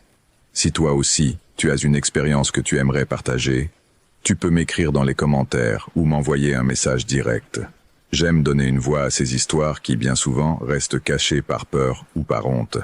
Ce qu'Anna a vécu à l'âge de 23 ans, en travaillant comme infirmière dans un hôpital abandonné reconverti en asile, est quelque chose qui l'a marqué à jamais. Une histoire sur des apparitions, des secrets enfouis et des âmes qui ne trouvent pas de repos. Je m'appelle Anna, j'ai maintenant 38 ans et je travaille comme infirmière dans une clinique privée de la ville. Mais ce que je vais raconter s'est passé il y a 15 ans, lorsque je venais de terminer mes études et que j'ai accepté un travail que, avec le recul, j'aurais dû refuser dès le moment où j'ai vu l'endroit. C'était avril 2010. Je venais de terminer mes études et j'avais désespérément besoin d'un emploi. L'économie était difficile et les offres se faisaient rares. Un jour, en consultant les petites annonces du journal local, je trouvais une petite annonce, presque cachée parmi d'autres. Recherche infirmière pour le service de nuit dans une maison de retraite. Bon salaire. Appelez le numéro suivant. Le salaire mentionné était significativement plus élevé que la moyenne. Cela aurait dû être mon premier signal d'alarme, mais j'avais des prêts étudiants à rembourser et un appartement à entretenir. J'ai appelé le même jour. Une voix de femme âgée m'a répondu. Elle s'est présentée comme la mère supérieure Clara. Elle a expliqué que l'asile était géré par une ordre religieuse et qu'ils avaient besoin de quelqu'un pour couvrir le service de 11 heures du soir à 7 heures du matin. Quand j'ai demandé pourquoi il payait si bien pour un service de nuit, sa réponse était vague. C'est un travail exigeant et tout le monde ne s'adapte pas. L'entretien a eu lieu 2 jours plus tard. L'asile était situé à la périphérie de la ville, dans une zone que je connaissais à peine. C'était un ancien bâtiment de 3 étages, de style colonial, avec des murs en pierre couverts de vignes. Il avait été construit en 1890 comme hôpital pendant une épidémie de fièvre jaune, m'expliqua mère Clara en me conduisant à travers les couloirs. Après que l'épidémie soit passée, le bâtiment est resté abandonné pendant des décennies, continua-t-elle son récit alors que nous montions des escaliers en bois qui craquèrent sous nos pieds. En 1950, notre ordre l'a acheté et l'a transformé en cette maison de retraite. Nous avons pris soin de centaines de personnes ici. L'endroit était sombre, je ne vais pas mentir. Les plafonds étaient hauts, les fenêtres étroites, et il y avait une humidité constante qui faisait que tout sentait le moisi et quelque chose d'autre, quelque chose de médicinal mélangé à la vieillesse. Les murs étaient de pin d'un vert pâle qui avait pu être réconfortant autrefois mais qui paraissait maintenant seulement maladif sous la lumière des vieux fluorescents. Il y avait 20 résidents au total, répartis sur les 3 étages. La plupart étaient des personnes très âgées, beaucoup avec une démence avancée ou dans un état presque végétatif. Il y avait 3 sœurs qui travaillaient pendant la journée, et la nuit, seulement une infirmière. Je serais cette infirmière. Le travail est simple, m'a assuré mère Clara. Tu dois juste faire des rondes toutes les 2 heures, t'assurer que tout le monde va bien, administrer des médicaments si nécessaire. La plupart dorment toute la nuit. Il y a rarement des urgences. Et s'il y a une urgence, ai-je demandé. Il y a un téléphone à la station des infirmières. Tu peux appeler une ambulance ou m'appeler. Je vis dans le couvent attenant, à seulement 5 minutes à pied. Elle m'a proposé le travail sur le champ. Je commencerai le lundi suivant. J'ai accepté, étouffant les doutes qui commençaient déjà à se former dans mon estomac. Ma première nuit a été le 12 avril. Je suis arrivé à 10h30 pour que mère Clara me montre les procédures. Elle m'a brièvement présenté à chaque résident, bien que la plupart dormaient déjà ou ne réagissaient pas aux stimuli. Au 2e étage, dans la chambre 207, j'ai rencontré Madame Elvira. Elle était différente des autres. Ses yeux étaient complètement alertes, brillants, fixés sur moi pendant que mère Clara et moi entrions. « Elvira, voici Anna, la nouvelle infirmière de nuit », annonça la religieuse. La vieille dame m'a étudié en silence. Elle devait avoir plus de 90 ans. Sa peau était comme du papier froissé, mais il y avait une intensité dans son regard qui m'a mise mal à l'aise. « Pars », dit-elle finalement d'une voix étonnamment ferme. « Pars d'ici tant que tu le peux. » « Elvira, ne commence pas », la réprimanda mère Clara avec un soupir fatigué. Elle se tourna vers moi avec un sourire désolé. « Ne fais pas attention, elle a ses moments. » Il marche, continua Elvira, ignorant la religieuse. Ils marchent dans les couloirs chaque nuit. Je les entends, je les vois. Ce ne sont que des rêves, Elvira. Tes médicaments te troublent parfois. Mais la vieille femme secoua la tête, ses yeux toujours fixés sur moi. Ce ne sont pas des rêves. Cela n'a jamais été des rêves. Et tu le sauras ce soir, petite. Tu le sauras. Nous avons quitté la chambre rapidement. Dans le couloir, mère Clara m'a expliqué à voix basse. Elvira est ici depuis 25 ans. Parfois, elle a des épisodes. Elle confond la réalité avec ses souvenirs. Ne te laisse pas effrayer. À 11 heures précises, mère Clara est partie. Je suis resté seul à la station des infirmières du 1er étage. Un petit bureau avec une lampe, des dossiers médicaux et un vieux téléphone. Le silence du bâtiment était absolu. On n'entendait que le bourdonnement sourd des fluorescents et, occasionnellement, le craquement de la vieille structure qui s'ajustait. J'ai décidé de faire ma première ronde à minuit. J'ai pris ma lampe de poche, bien que les couloirs aient des lumières allumées, et j'ai commencé par le 1er étage. Il y avait 6 chambres, chacune avec 2 ou 3 lits. J'ai vérifié chaque résident. Tous dormaient profondément. Certains ronflaient, d'autres respiraient avec difficulté, mais tous allaient bien. Le 2e étage était similaire. Quand je suis arrivé à la chambre 207, je me suis arrêté. Doña Elvira était éveillée, assise sur son lit, regardant par la fenêtre. « Vous ne pouvez pas dormir, Doña Elvira ?» ai-je demandé doucement. Elle a lentement tourné la tête vers moi. « Je ne dors jamais les nuits de nouvelle lune, c'est quand ils sont les plus agités. » J'ai regardé par la fenêtre. En effet, le ciel était complètement sombre, sans trace de lune. Qui est agité? Ceux qui sont morts ici quand c'était un hôpital, ceux de l'épidémie. Elle s'est approchée, baissant la voix comme si quelqu'un pouvait nous entendre. 137 personnes sont mortes dans ce bâtiment en seulement 3 mois, fièvre jaune. Ils les ont enterrées dans des fosses communes dans le jardin derrière, où se trouve maintenant le jardin. Ils n'ont jamais mis de pierre tombale, n'ont jamais prié pour eux correctement. Et maintenant, ils ne peuvent pas reposer en paix. Un frisson a parcouru mon dos. Ce ne sont que des histoires, Doña Elvira. Tu le crois? Il sourit, mais il n'y avait pas d'humour dans ce sourire. Attends jusqu'à 3 heures du matin, alors tu me diras si ce ne sont que des histoires. J'ai terminé ma ronde anxieuse. Le 3e étage était le plus petit, avec seulement 4 chambres. Tout semblait normal. Je suis retourné à ma station et j'ai essayé de me concentrer sur la lecture des dossiers médicaux, à me familiariser avec chaque patient. À 1h30, j'ai entendu le premier bruit. C'était un bruit sourd, comme si quelqu'un avait laissé tomber quelque chose de lourd au 2e étage. Je restais immobile, écoutant. Silence. J'attendis 5 minutes. Rien d'autre. Je décidai d'enquêter. Je montai les escaliers avec ma lampe de poche. Le couloir du 2e étage était vide et silencieux. Je vérifiai chaque chambre. Tout le monde dormait. Rien n'était hors de place. Madame Elvira me regarda depuis son lit lorsque j'ouvris sa porte. Mais elle ne dit rien, hochant simplement la tête lentement comme pour dire « ça commence déjà ». Je redescendis, essayant de me calmer. Ce n'étaient que les bruits normaux d'un vieux bâtiment, le bois se dilatant et se contractant avec les changements de température. Rien de plus. À 2h15, j'entendis des pas. Claros, inconfondable. Quelqu'un marchait au 3e étage. Pas lent, traînant les pieds. J'ai pris ma lampe de poche et monté les escaliers rapidement. Quand je suis arrivé au 3e étage, le couloir était vide. Les pas s'étaient arrêtés. J'ai vérifié les 4 chambres. Tous les anciens étaient dans leur lit, endormis ou inconscients. Aucun d'eux n'aurait pu marcher. Je suis retourné à la station, le cœur battant. J'étais effrayé, mais je me suis dit que cela devait être l'un des résidents qui était retourné dans son lit avant que j'arrive. Bien que, au fond, je savais que cela n'avait aucun sens. Beaucoup d'entre eux ne pouvaient même pas se lever sans aide. À 3h moins 10, toutes les lumières du 2e étage se sont éteintes. Je l'ai vu depuis ma station. Un instant, elles étaient allumées. À l'instant suivant, obscurité totale. Le 1er et le 3e étage restaient éclairés. Seulement le 2e étage. Je pris ma lampe de poche avec des mains tremblantes et je me forçai à monter. Le couloir du 2e étage était plongé dans une obscurité absolue. Ma lampe de poche peinait à percer les ténèbres, comme si celle-ci était plus dense que d'habitude. Je cherchais l'interrupteur sur le mur et l'actionnais plusieurs fois. Rien. Les lumières ne répondaient pas. Et alors je l'entendis. Un murmure. Non, plusieurs murmures. Ils venaient de toutes les directions, des voix superposées, parlant dans un murmure bas et inintelligible.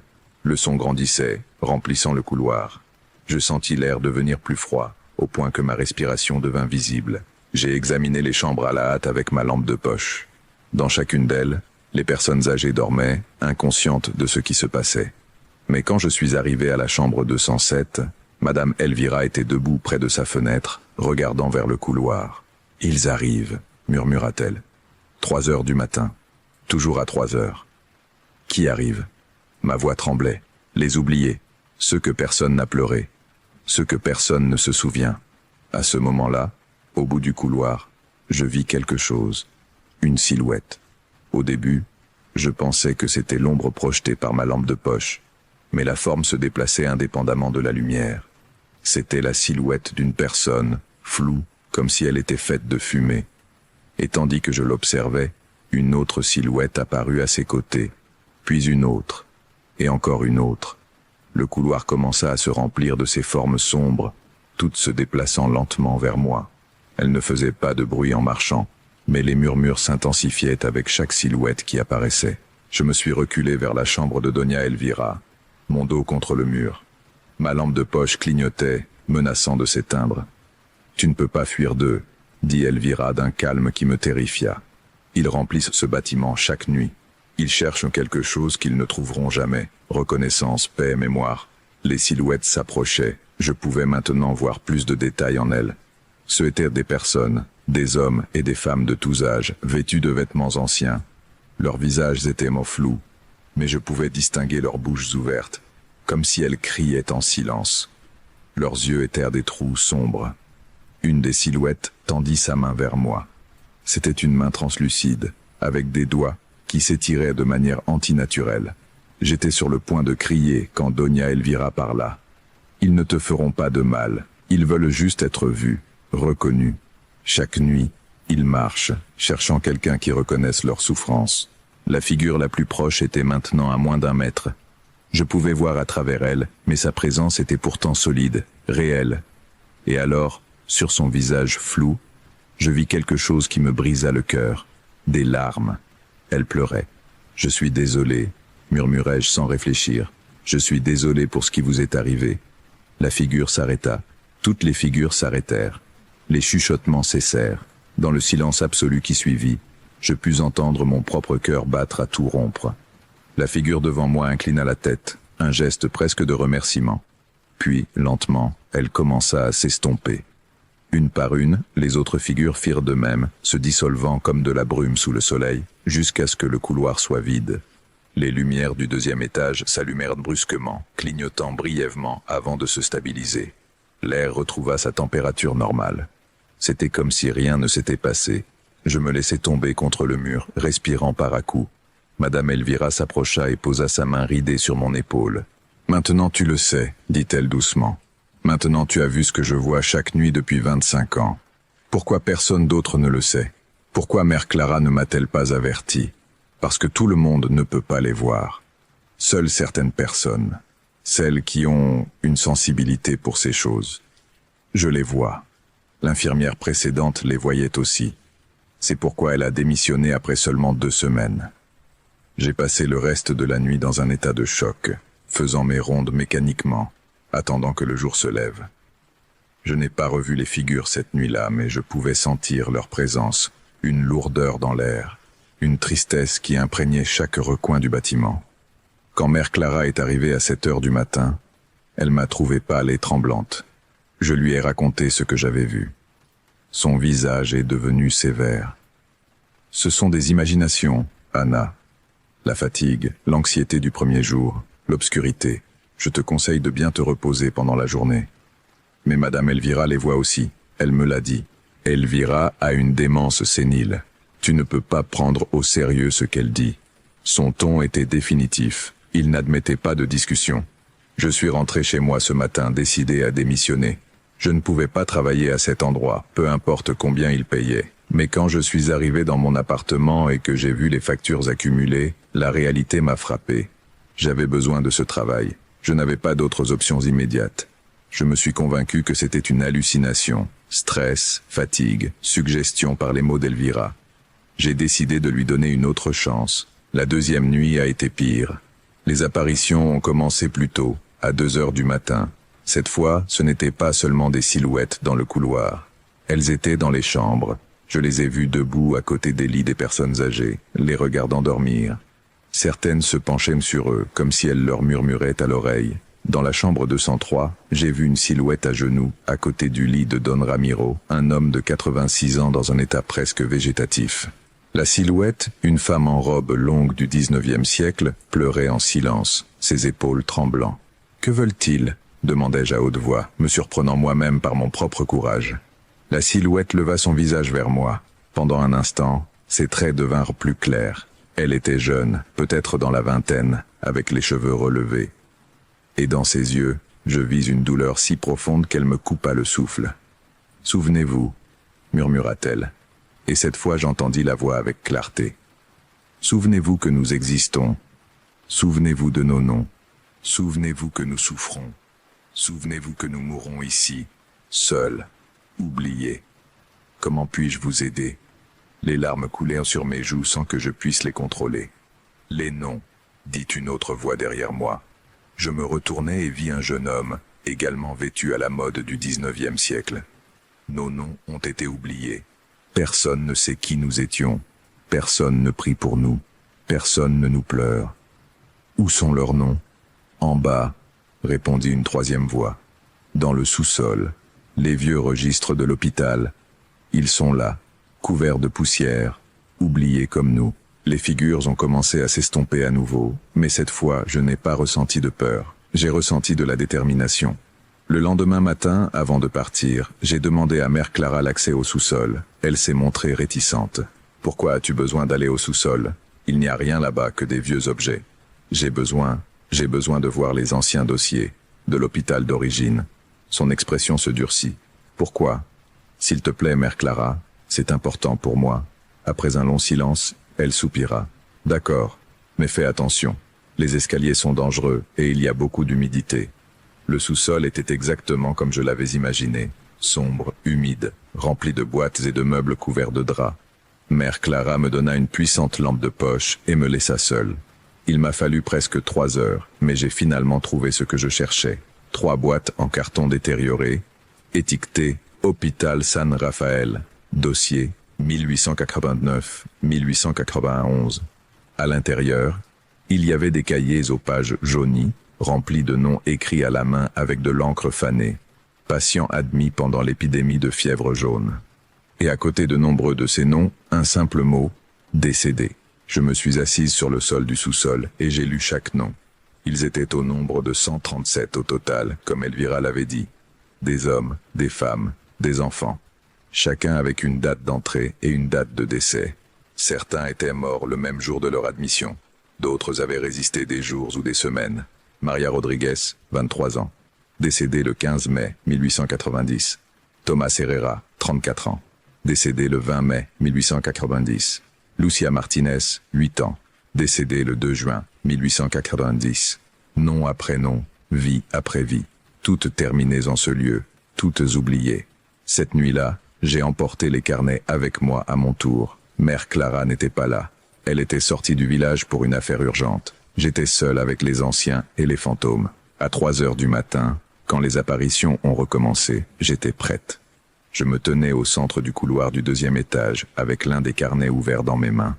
Les figures se sont matérialisées autour de moi, plus nombreuses que celles que j'avais vues auparavant. Elles remplissaient le couloir, les chambres, les escaliers. Il y en avait des dizaines, toutes me regardant avec ses yeux vides et douloureux. Je les ai vues, dis-je, ma voix forte et claire. J'ai vu leurs noms. Je sais qui ils étaient. Un silence absolu est tombé sur le bâtiment. Même les sons nocturnes normaux semblaient en s'être tus. J'ai commencé à lire, nom par nom, un après l'autre. Chaque nom était une vie, une histoire, une personne qui avait existé. Maria Rodriguez, Thomas Herrera, Lucia Martinez, Pedro Santos, Carmen Flores, José González. Alors que je lisais, les figures ont commencé à changer. Leurs contours sont devenus plus clairs, plus définis. Et pour la première fois, j'ai vu des expressions sur leurs visages. Pas de douleur, pas de peur.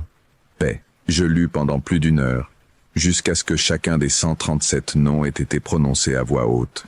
Quand j'eus terminé, je fermai le carnet et regardai les figures qui m'entouraient. Ils ne seront pas oubliés, promis-je. Je me souviens d'eux, je sais qu'ils ont existé. J'honore leur souffrance. La figure de la jeune femme que j'avais vue la nuit précédente s'approcha. Cette fois, je pus voir son visage clairement. Elle était belle, avec des yeux doux et un sourire triste. Elle tendit sa main translucide et, bien que je ne puisse pas la toucher physiquement, je ressentis sa gratitude comme une vague de chaleur. « Merci », murmura-t-elle. Et une par une, toutes les figures répétèrent ce mot. « Merci ». Puis, comme des bougies éteintes doucement, elles commencèrent à s'estomper. Mais cette fois, c'était différent. Elles ne se dissolvaient pas dans l'obscurité. Elles s'estompaient vers le haut, vers une lumière que seule elles pouvaient voir. C'était comme si elles étaient enfin libérées. En quelques minutes, toutes étaient reparties. Le bâtiment resta silencieux.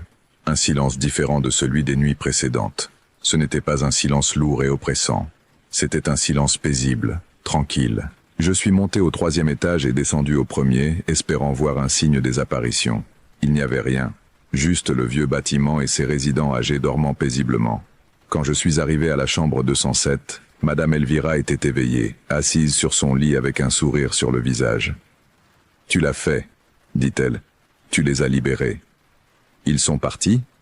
Oui, pour la première fois en plus d'1 siècle, ils ont trouvé la paix. Elle me prit la main. Merci, ma fille. J'ai vécu avec eux pendant 25 ans. Je savais que quelqu'un viendrait éventuellement, quelqu'un qui les écouterait et les aiderait. Je savais que ce serait toi au moment où je t'ai vu. Les larmes coulaient sur mon visage. Je n'ai fait que lire leurs noms. Parfois, c'est tout ce dont nous avons besoin. Être rappelé, être reconnu, que quelqu'un dise « Tu as existé, ta vie a compté, ta mort n'a pas été vaine ». Le lendemain, j'ai tout raconté à Mère Clara. Étonnamment, elle ne m'a pas traité de folle. Elle est restée silencieuse pendant un long moment avant de parler. Ma grand-mère était l'une des sœurs qui ont fondé cet asile en 1950, a-t-elle finalement dit. Elle m'a raconté qu'elle avait toujours eu l'impression que le bâtiment était habité, mais l'ordre a décidé qu'il valait mieux ne pas en parler, ne pas le reconnaître publiquement. Il pensait que s'il l'ignorait, cela finirait par disparaître. Mais ça n'a pas disparu. Non. Et c'est probablement pour cela que tant d'infirmières démissionnaient.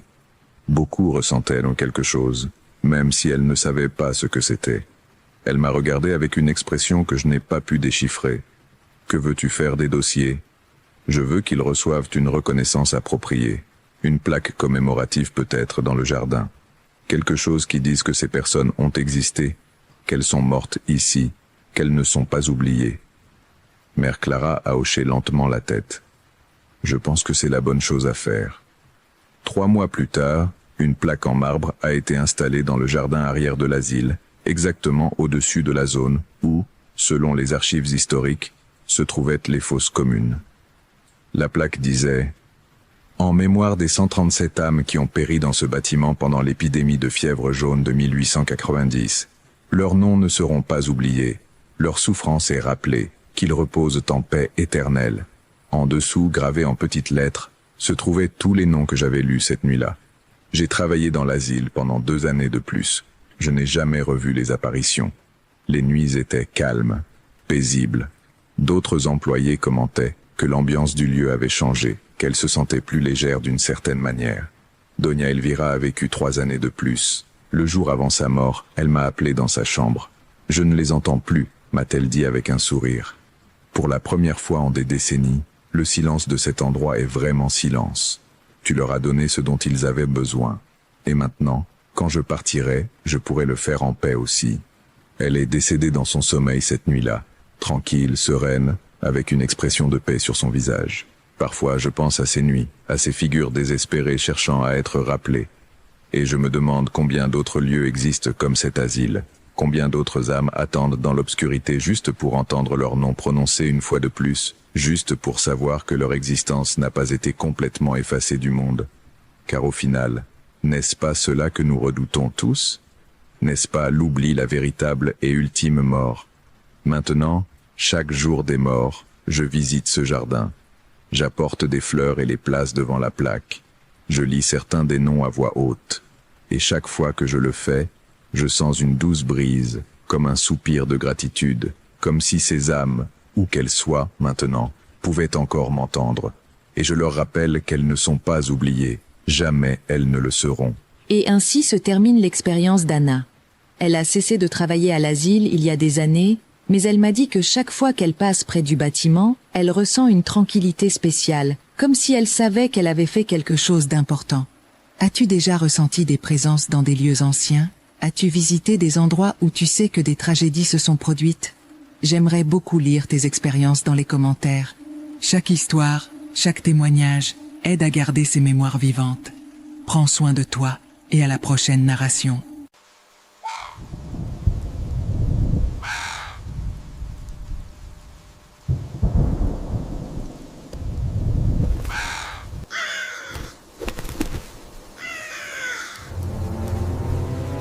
Je n'ai jamais pensé que je parlerais de cela à nouveau. Pendant des années, je l'ai enterré au plus profond de moi, là où nous gardons les choses qui ne correspondent pas à la version de la réalité que nous voulons maintenir. Je suis une personne rationnelle. J'ai étudié le design graphique, je travaille devant un écran, je vis dans un appartement au 4e étage avec vue sur une rue bruyante. Ma vie est concrète, mesurable. Et pourtant, Il y a quelque chose qui m'est arrivé il y a 4 ans qui n'a aucune explication qui me satisfasse. Tout a commencé à cause d'un travail freelance. J'étais dans une période difficile sur le plan financier. J'avais terminé une longue relation. J'avais dû quitter l'appartement que je partageais avec mon ex et je vivais avec ma mère en réorganisant ma vie. Quand une proposition qui semblait trop belle m'est parvenue, je n'ai pas hésité 2 fois. Une agence de tourisme régional avait besoin de quelqu'un pour documenter photographiquement des villages ruraux du Sud. 2 semaines de voyage, bon paiement, travail indépendant. Parfait. J'arrivais à Llanquén, que j'appellerai ainsi le village, un mardi d'avril.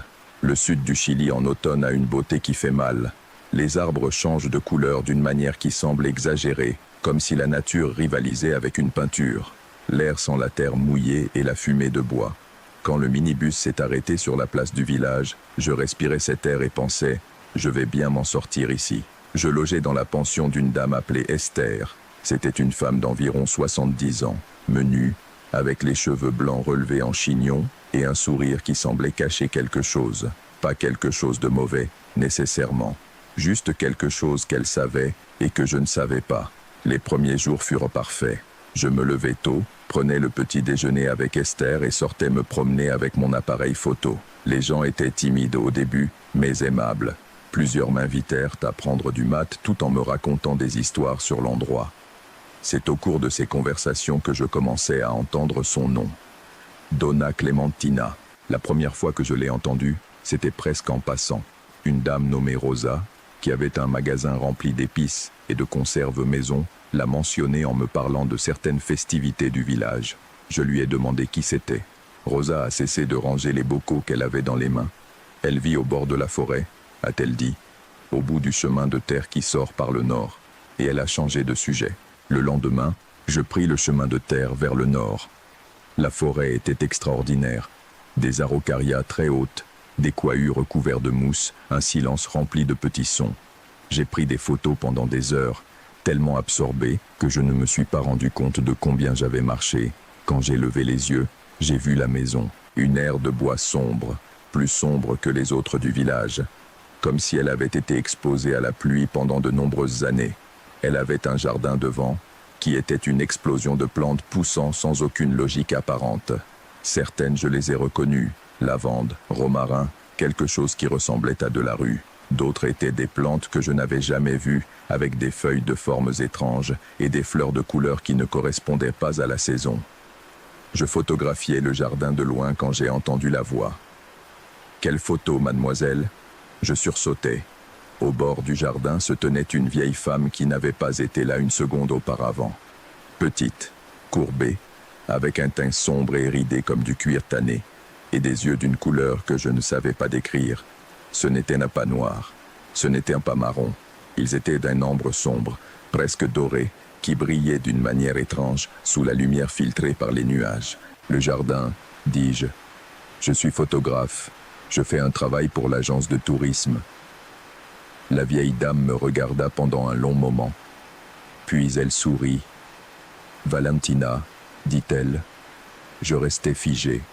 « Comment connaissez-vous mon nom ?»« Le village est petit, dit-elle. On sait qui arrive. » C'était une réponse raisonnable. Et pourtant quelque chose dans la façon dont elle l'avait dit, sans poser de questions, sans hésiter, comme si elle le savait déjà avant de me voir, me causa un malaise que j'essayais d'ignorer. « Je suis Clementina, dit-elle. Entre, prends quelque chose de chaud. Il fait froid. » J'aurais dû dire non. J'aurais dû écouter le père Ignacio, Rosa, qui avec leur silence m'avait clairement averti. Mais je suis entré. La maison à l'intérieur était chaleureuse et sombre. Le poêle à bois allumé, l'odeur intense d'herbes et quelque chose de fumé et de légèrement sucré que je n'ai pas identifié. Les murs couverts d'étagères avec des bocaux en verre de toute taille, contenant des contenus de couleurs allant du vert foncé au rouge presque noir. Des bouquets de plantes sèches suspendus au plafond. Sur une table en bois, plusieurs livres ouverts, avec des écrits à la main et des dessins que je n'ai pas pu bien voir d'où je suis assis. Clémentine m'a préparé un thé dans une tasse en céramique faite à la main, d'une couleur bleue très profond. Le thé avait un goût que je ne reconnaissais pas, légèrement amer au début puis sucré, avec un arôme floral que j'ai trouvé agréable. Nous avons parlé pendant presque 2 heures. Clémentine a parlé de plantes médicinales, de remèdes que sa mère lui avait enseignés, de la façon dont la forêt avait une mémoire que les humains avaient oublié comment lire. De certains endroits qui avaient une énergie ancienne, ni bonne ni mauvaise, et que ceux qui savaient s'y rapporter pouvaient faire des choses que les autres appelaient des miracles ou de la magie, selon la direction du vent. Quand je suis parti, le soleil était bas et je me sentais légère, comme après une conversation avec quelqu'un qui t'écoute vraiment. Cette nuit-là, en parcourant les photos sur mon ordinateur portable, j'ai remarqué quelque chose. Sur une image du jardin de Clémentine, prise juste avant qu'elle ne me parle, il y avait une silhouette au bord des buissons. La silhouette courbée de la vieille femme, avec quelque chose dans la main qui ressemblait à une longue canne. Mais je me souvenais clairement que lorsque j'ai pris cette photo, le jardin était vide. Je m'en souvenais parce que j'avais vérifié le cadrage plusieurs fois à la recherche de l'angle parfait. Il n'y avait personne. J'ai agrandi l'image autant que je pouvais. La silhouette était incontestablement reconnaissable. J'ai fermé l'ordinateur portable et essayé de ne plus y penser. L'œil ment parfois. Les photos capturent des choses que le cerveau filtre. Il y a des explications. Mais cette nuit-là, j'ai rêvé d'elle. Dans le rêve, j'étais dans la forêt, et la forêt était différente. Plus sombre, plus dense, avec des arbres qui ne correspondaient à aucune espèce réelle. Le sol était couvert de quelque chose de noir et brillant. Dans une clairière, près d'un petit feu de camp, se trouvait Clémentine. Elle tenait quelque chose dans les mains. La tasse bleue dont j'avais bu le thé. Elle me regarda droit dans les yeux, avec des yeux que je savais appartenir à quelque chose qui regardait aussi vers l'extérieur. « Ça a déjà commencé, dit-elle. Je me suis réveillé à 3 heures du matin avec le cœur battant dans ma poitrine. La chambre était complètement noire, sauf pour la pluie qui frappait le toit en zinc. Je suis resté immobile à écouter. Sous la pluie, mélangée avec elle d'une manière qui rendait difficile de le séparer, il y avait un son, un murmure, comme quelqu'un qui parlait très bas juste de l'autre côté de ma porte. Une voix de femme, vieille, répétant quelque chose dans un motif constant, comme une prière. Je me suis levé sans allumer la lumière. J'ai marché jusqu'à la porte et j'ai mis ma main sur la poignée. Je suis resté ainsi, écoutant. La voix s'est arrêtée. Le silence qui a suivi était différent du silence normal. Il avait du poids, comme si l'air lui-même était devenu plus épais. J'ai ouvert la porte. Le couloir était vide. Une ampoule faible éclairait le sol en bois et les autres portes fermées. Mais sur le sol, devant ma porte, il y avait quelque chose. Un petit paquet. Des herbes sèches, des graines sombres, un morceau de tissu, le tout attaché avec un fil rouge. Je l'ai regardé d'en haut sans le toucher pendant un long moment. Puis je me suis reculé et j'ai fermé la porte. Le lendemain matin, quand Esther m'a apporté le petit déjeuner, je lui ai demandé si elle avait entendu quelque chose dans le couloir pendant la nuit. Elle a lentement posé le plateau. Elle m'a regardé. « Es-tu allé voir Clémentina hier ?» a-t-elle demandé. « Oui. »« Comment le sais-tu ?»« Parce que ce paquet vient d'elle. C'est ce qu'elle fait quand elle veut quelque chose de quelqu'un. »« Que veut-elle ?» Esther s'est assise en face de moi. Quelque chose qu'elle n'avait jamais fait. Elle laissait toujours le petit déjeuner et s'en allait. « Clémentina est ce que l'on appelle dans le village une voladora, a-t-elle dit. Sais-tu ce que c'est ? J'avais entendu le terme. Dans le sud du Chili, ce mythe existe. Des femmes qui font des pactes avec des forces obscures en échange de pouvoir. Le nom vient de la croyance qu'elles peuvent se transformer pendant la nuit. Une légende très ancienne, antérieure au catholicisme, fait partie du folklore de la région. C'est un mythe, dis-je. Esther me regarda avec la patience de quelqu'un qui a trop vu pour discuter. Elle est ici depuis 40 ans, dit-elle. Elle est arrivée jeune. Je l'ai connue. Elle a changé. Et le village a changé avec elle. Des animaux qui meurent sans raison. Des gens qui tombent malades et personne ne sait de quoi. Les gens le savent, mais personne ne parle parce qu'ils craignent ce qui pourrait leur arriver. Et le père Ignacio ? Il est ici depuis 2 ans. Le prêtre précédent est parti sans prévenir après 6 mois. Je restais silencieux. Que signifie le paquet ? Esther serra les lèvres. Ce qui t'a marqué. Ce qu'elle veut que tu reviennes. J'ai passé le lendemain sans sortir de la pension, sous prétexte d'éditer des photos. Mais la vérité, c'est que j'avais peur. Une peur que je ne savais pas bien à quoi donner un visage. À 6 heures de l'après-midi, quelqu'un a frappé à ma porte. C'était une fille, une 12aine d'années, cheveux longs et sombres, une expression sérieuse qui ne correspondait pas à son âge. « Madame Clémentina veut que tu ailles ce soir, dit-elle, sans saluer. Qui t'a envoyé ? Elle, et elle est partie. Cette nuit-là, je ne suis pas allé. Je suis resté dans la chambre avec la lumière allumée jusqu'à ce que je m'endorme habillé. Le deuxième rêve était pire. Obscurité totale dans la forêt. Et je savais, avec cette étrange certitude des rêves, que quelque chose bougeait autour de moi. Je ne le voyais pas. Je le sentais. Le poids d'une présence qui n'était pas humaine, qui tournait autour de moi comme un animal qui étudie sa proie. Et puis Clémentina, devant moi, si près que je pouvais voir le reflet de quelque chose d'inexistant dans ses yeux d'ambre. « Je ne suis pas venu, lui ai-je dit. Ça n'a plus d'importance, dit-elle. Tu es déjà ici, et dans le rêve, j'ai compris ce qu'elle voulait dire. Que le ici n'était pas la forêt, que c'était quelque chose qu'elle avait mis en moi, que le thé n'était pas juste du thé. Je me suis réveillé en criant. Esther frappait à ma porte. Tu dois quitter le village, m'a-t-elle dit quand j'ai ouvert. Demain matin, je suis parti le lendemain. J'ai payé la pension, j'ai mis tout dans le sac à dos sans l'organiser, j'ai pris le premier transport vers la ville. J'ai regardé par la fenêtre tout le long du chemin, en voyant la forêt s'éloigner. Je pensais que la distance résoudrait tout. Ce ne fut pas le cas. Les cauchemars ont continué pendant des semaines. Clémentine apparaissait dans mes rêves avec une régularité inexplicable. Pas toujours dans la forêt, parfois dans mon appartement, debout devant la fenêtre, regardant dehors comme si elle attendait quelque chose. Parfois dans le café où je travaillais, dans la rue devant la maison de ma mère, toujours immobile, toujours avec ses yeux. Et j'ai commencé à remarquer d'autres choses. Des objets que je me souvenais avoir mis à un endroit et qui apparaissaient à un autre. La sensation, en entrant dans une pièce, que quelqu'un venait de sortir. Une odeur qui arrivait parfois sans raison apparente. Des herbes, quelque chose de fumé, quelque chose de sucré. L'odeur exacte de la maison de Clémentine. Je suis allé voir une psychologue. Elle m'a dit que c'était un léger stress post-traumatique, que mon esprit traitait l'expérience de manière qui semblait surnaturelle, mais avait une explication neurologique. Elle m'a donné des exercices pour l'anxiété. Les exercices n'ont pas fonctionné. 3 mois après être revenu, j'ai trouvé le paquet. Il était dans la poche intérieure de mon sac de travail, celui que j'utilisais tous les jours. Le même type de paquet, herbes sèches, graines, tissus, fil rouge, mais ce n'était pas le même. C'était un nouveau. Je l'ai posé sur la table et je l'ai regardé longtemps. Puis je l'ai jeté dans le lavabo, en l'écrasant avec mes doigts, jusqu'à ce qu'il se désintègre en fragments. L'odeur qui s'est dégagée en s'ouvrant était exactement l'odeur de la maison de Clémentina. Cette nuit-là, j'ai fait le pire rêve jusqu'à présent. La forêt avait de la lumière, mais c'était une lumière qui venait d'en bas, du sol même, comme si quelque chose sous la terre brûlait. Et dans cette lumière, j'ai vu ce que Clémentina était vraiment, ce qui se cachait sous la forme de la vieille femme courbée. Je ne vais pas décrire ce que j'ai vu, non pas que je ne puisse pas, mais parce qu'il y a des choses qui perdent quelque chose en étant mises en mots. Ce que j'ai vu n'avait de nom dans aucune langue que je connaisse. C'était ancien, c'était énorme.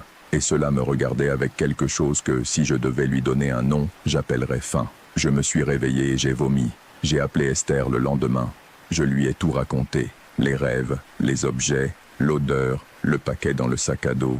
Esther resta un moment en silence. « J'avais peur que cela arrive, dit-elle. Il y a une personne qui peut t'aider. Une femme qui vit de l'autre côté du village, près du lac. Son nom est Sophia. Elle sait des choses à ce sujet. » Pourquoi ne me l'as-tu pas dit avant de partir ? Parce que j'espérais que ce ne serait pas nécessaire. Je suis revenue au village 2 semaines plus tard. Je sais que cela semble contre-productif. Mais ce qu'Esther m'a expliqué, ce que Sophia confirmerait plus tard, c'est que la distance ne rompt pas ce type de lien. Fuir ne sert à rien. Ce que Clémentina tisse, elle le tisse en toi, pas à l'endroit. Sophia était une femme d'une 50aine d'années, grande, avec les cheveux gris courts et une expression directe qui contrastait avec tout ce que j'attendais. Il n'y avait pas de mystère artificiel en elle. Elle m'a fait asseoir, m'a servi de l'eau, m'a demandé de raconter tout depuis le début et a écouté sans m'interrompre. Quand j'ai terminé, elle a hoché la tête comme si ce que j'avais décrit confirmait quelque chose qu'elle savait déjà. « Le thé, dit-elle. Elle t'a donné quelque chose dans le thé. Pas venimeux. Un lien, c'est ce qu'ils font pour ancrer quelqu'un. Ancrer pour quoi faire ? Sophia prit un moment. Clémentine se nourrit depuis des décennies de quelque chose que nous produisons sans le savoir. la peur, la désorientation. Cette énergie qui sort quand quelqu'un ne peut pas dormir et ne comprend pas pourquoi. Elle les choisit. Pas tous, certains. Ceux qui ont quelque chose qui l'intéresse. Comment ça se brise? Ça ne se brise pas facilement, mais ça peut s'affaiblir jusqu'à ce qu'elle perde de l'intérêt. Il faut lui retirer son soutien. Quel soutien? La peur, dit Sophia. Si tu cesses d'avoir peur, elle perd le fil.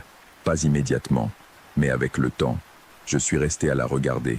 Tu es en train de me dire que la solution est de ne pas avoir peur? Je sais que ça semble simple. Ce n'est pas le cas. Je ne parle pas de faire semblant. Je parle d'arriver à un point où tu acceptes vraiment ce qui existe et où tu ne donnes pas l'énergie de ta terreur. J'ai passé 3 jours avec Sophia. Nous avons fait des choses qui, à un autre moment de ma vie, m'auraient semblé ridicules. Des nettoyages de mes affaires avec des plantes que Sophia cultivait, qui sentaient exactement le contraire des plantes de Clémentina. Basilic, rue, quelque chose de pain et de citron. Une longue méditation où Sophia m'a demandé d'imaginer le fil que Clémentina avait mis en moi, de le voir s'amincir, perdre de la couleur, devenir transparent. Le 3e jour, Sophia m'a dit quelque chose que je n'attendais pas. « Tu dois la voir. » « Non, dis-je immédiatement. Non pour lui parler, juste pour la voir. Pour que ton cerveau enregistre que c'est une vieille personne dans une petite maison, pas le monstre qui s'est construit dans tes rêves. La peur se nourrit de l'image que tu as d'elle, qui s'est amplifiée en ton absence. La voir dans la réalité la réduit. Je ne voulais pas le faire. J'ai passé une nuit entière à y réfléchir. Mais le lendemain, je suis allé. J'ai marché sur le chemin de terre vers la forêt. Le jardin était le même, les plantes dans leur explosion désordonnée, les couleurs étranges pour la saison. Clémentine était assise sur un banc en bois devant la porte, regardant le chemin, comme si elle m'attendait.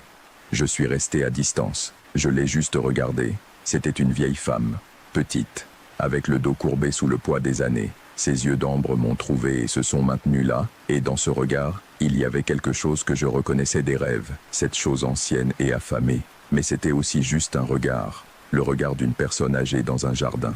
Je n'ai rien dit, elle non plus.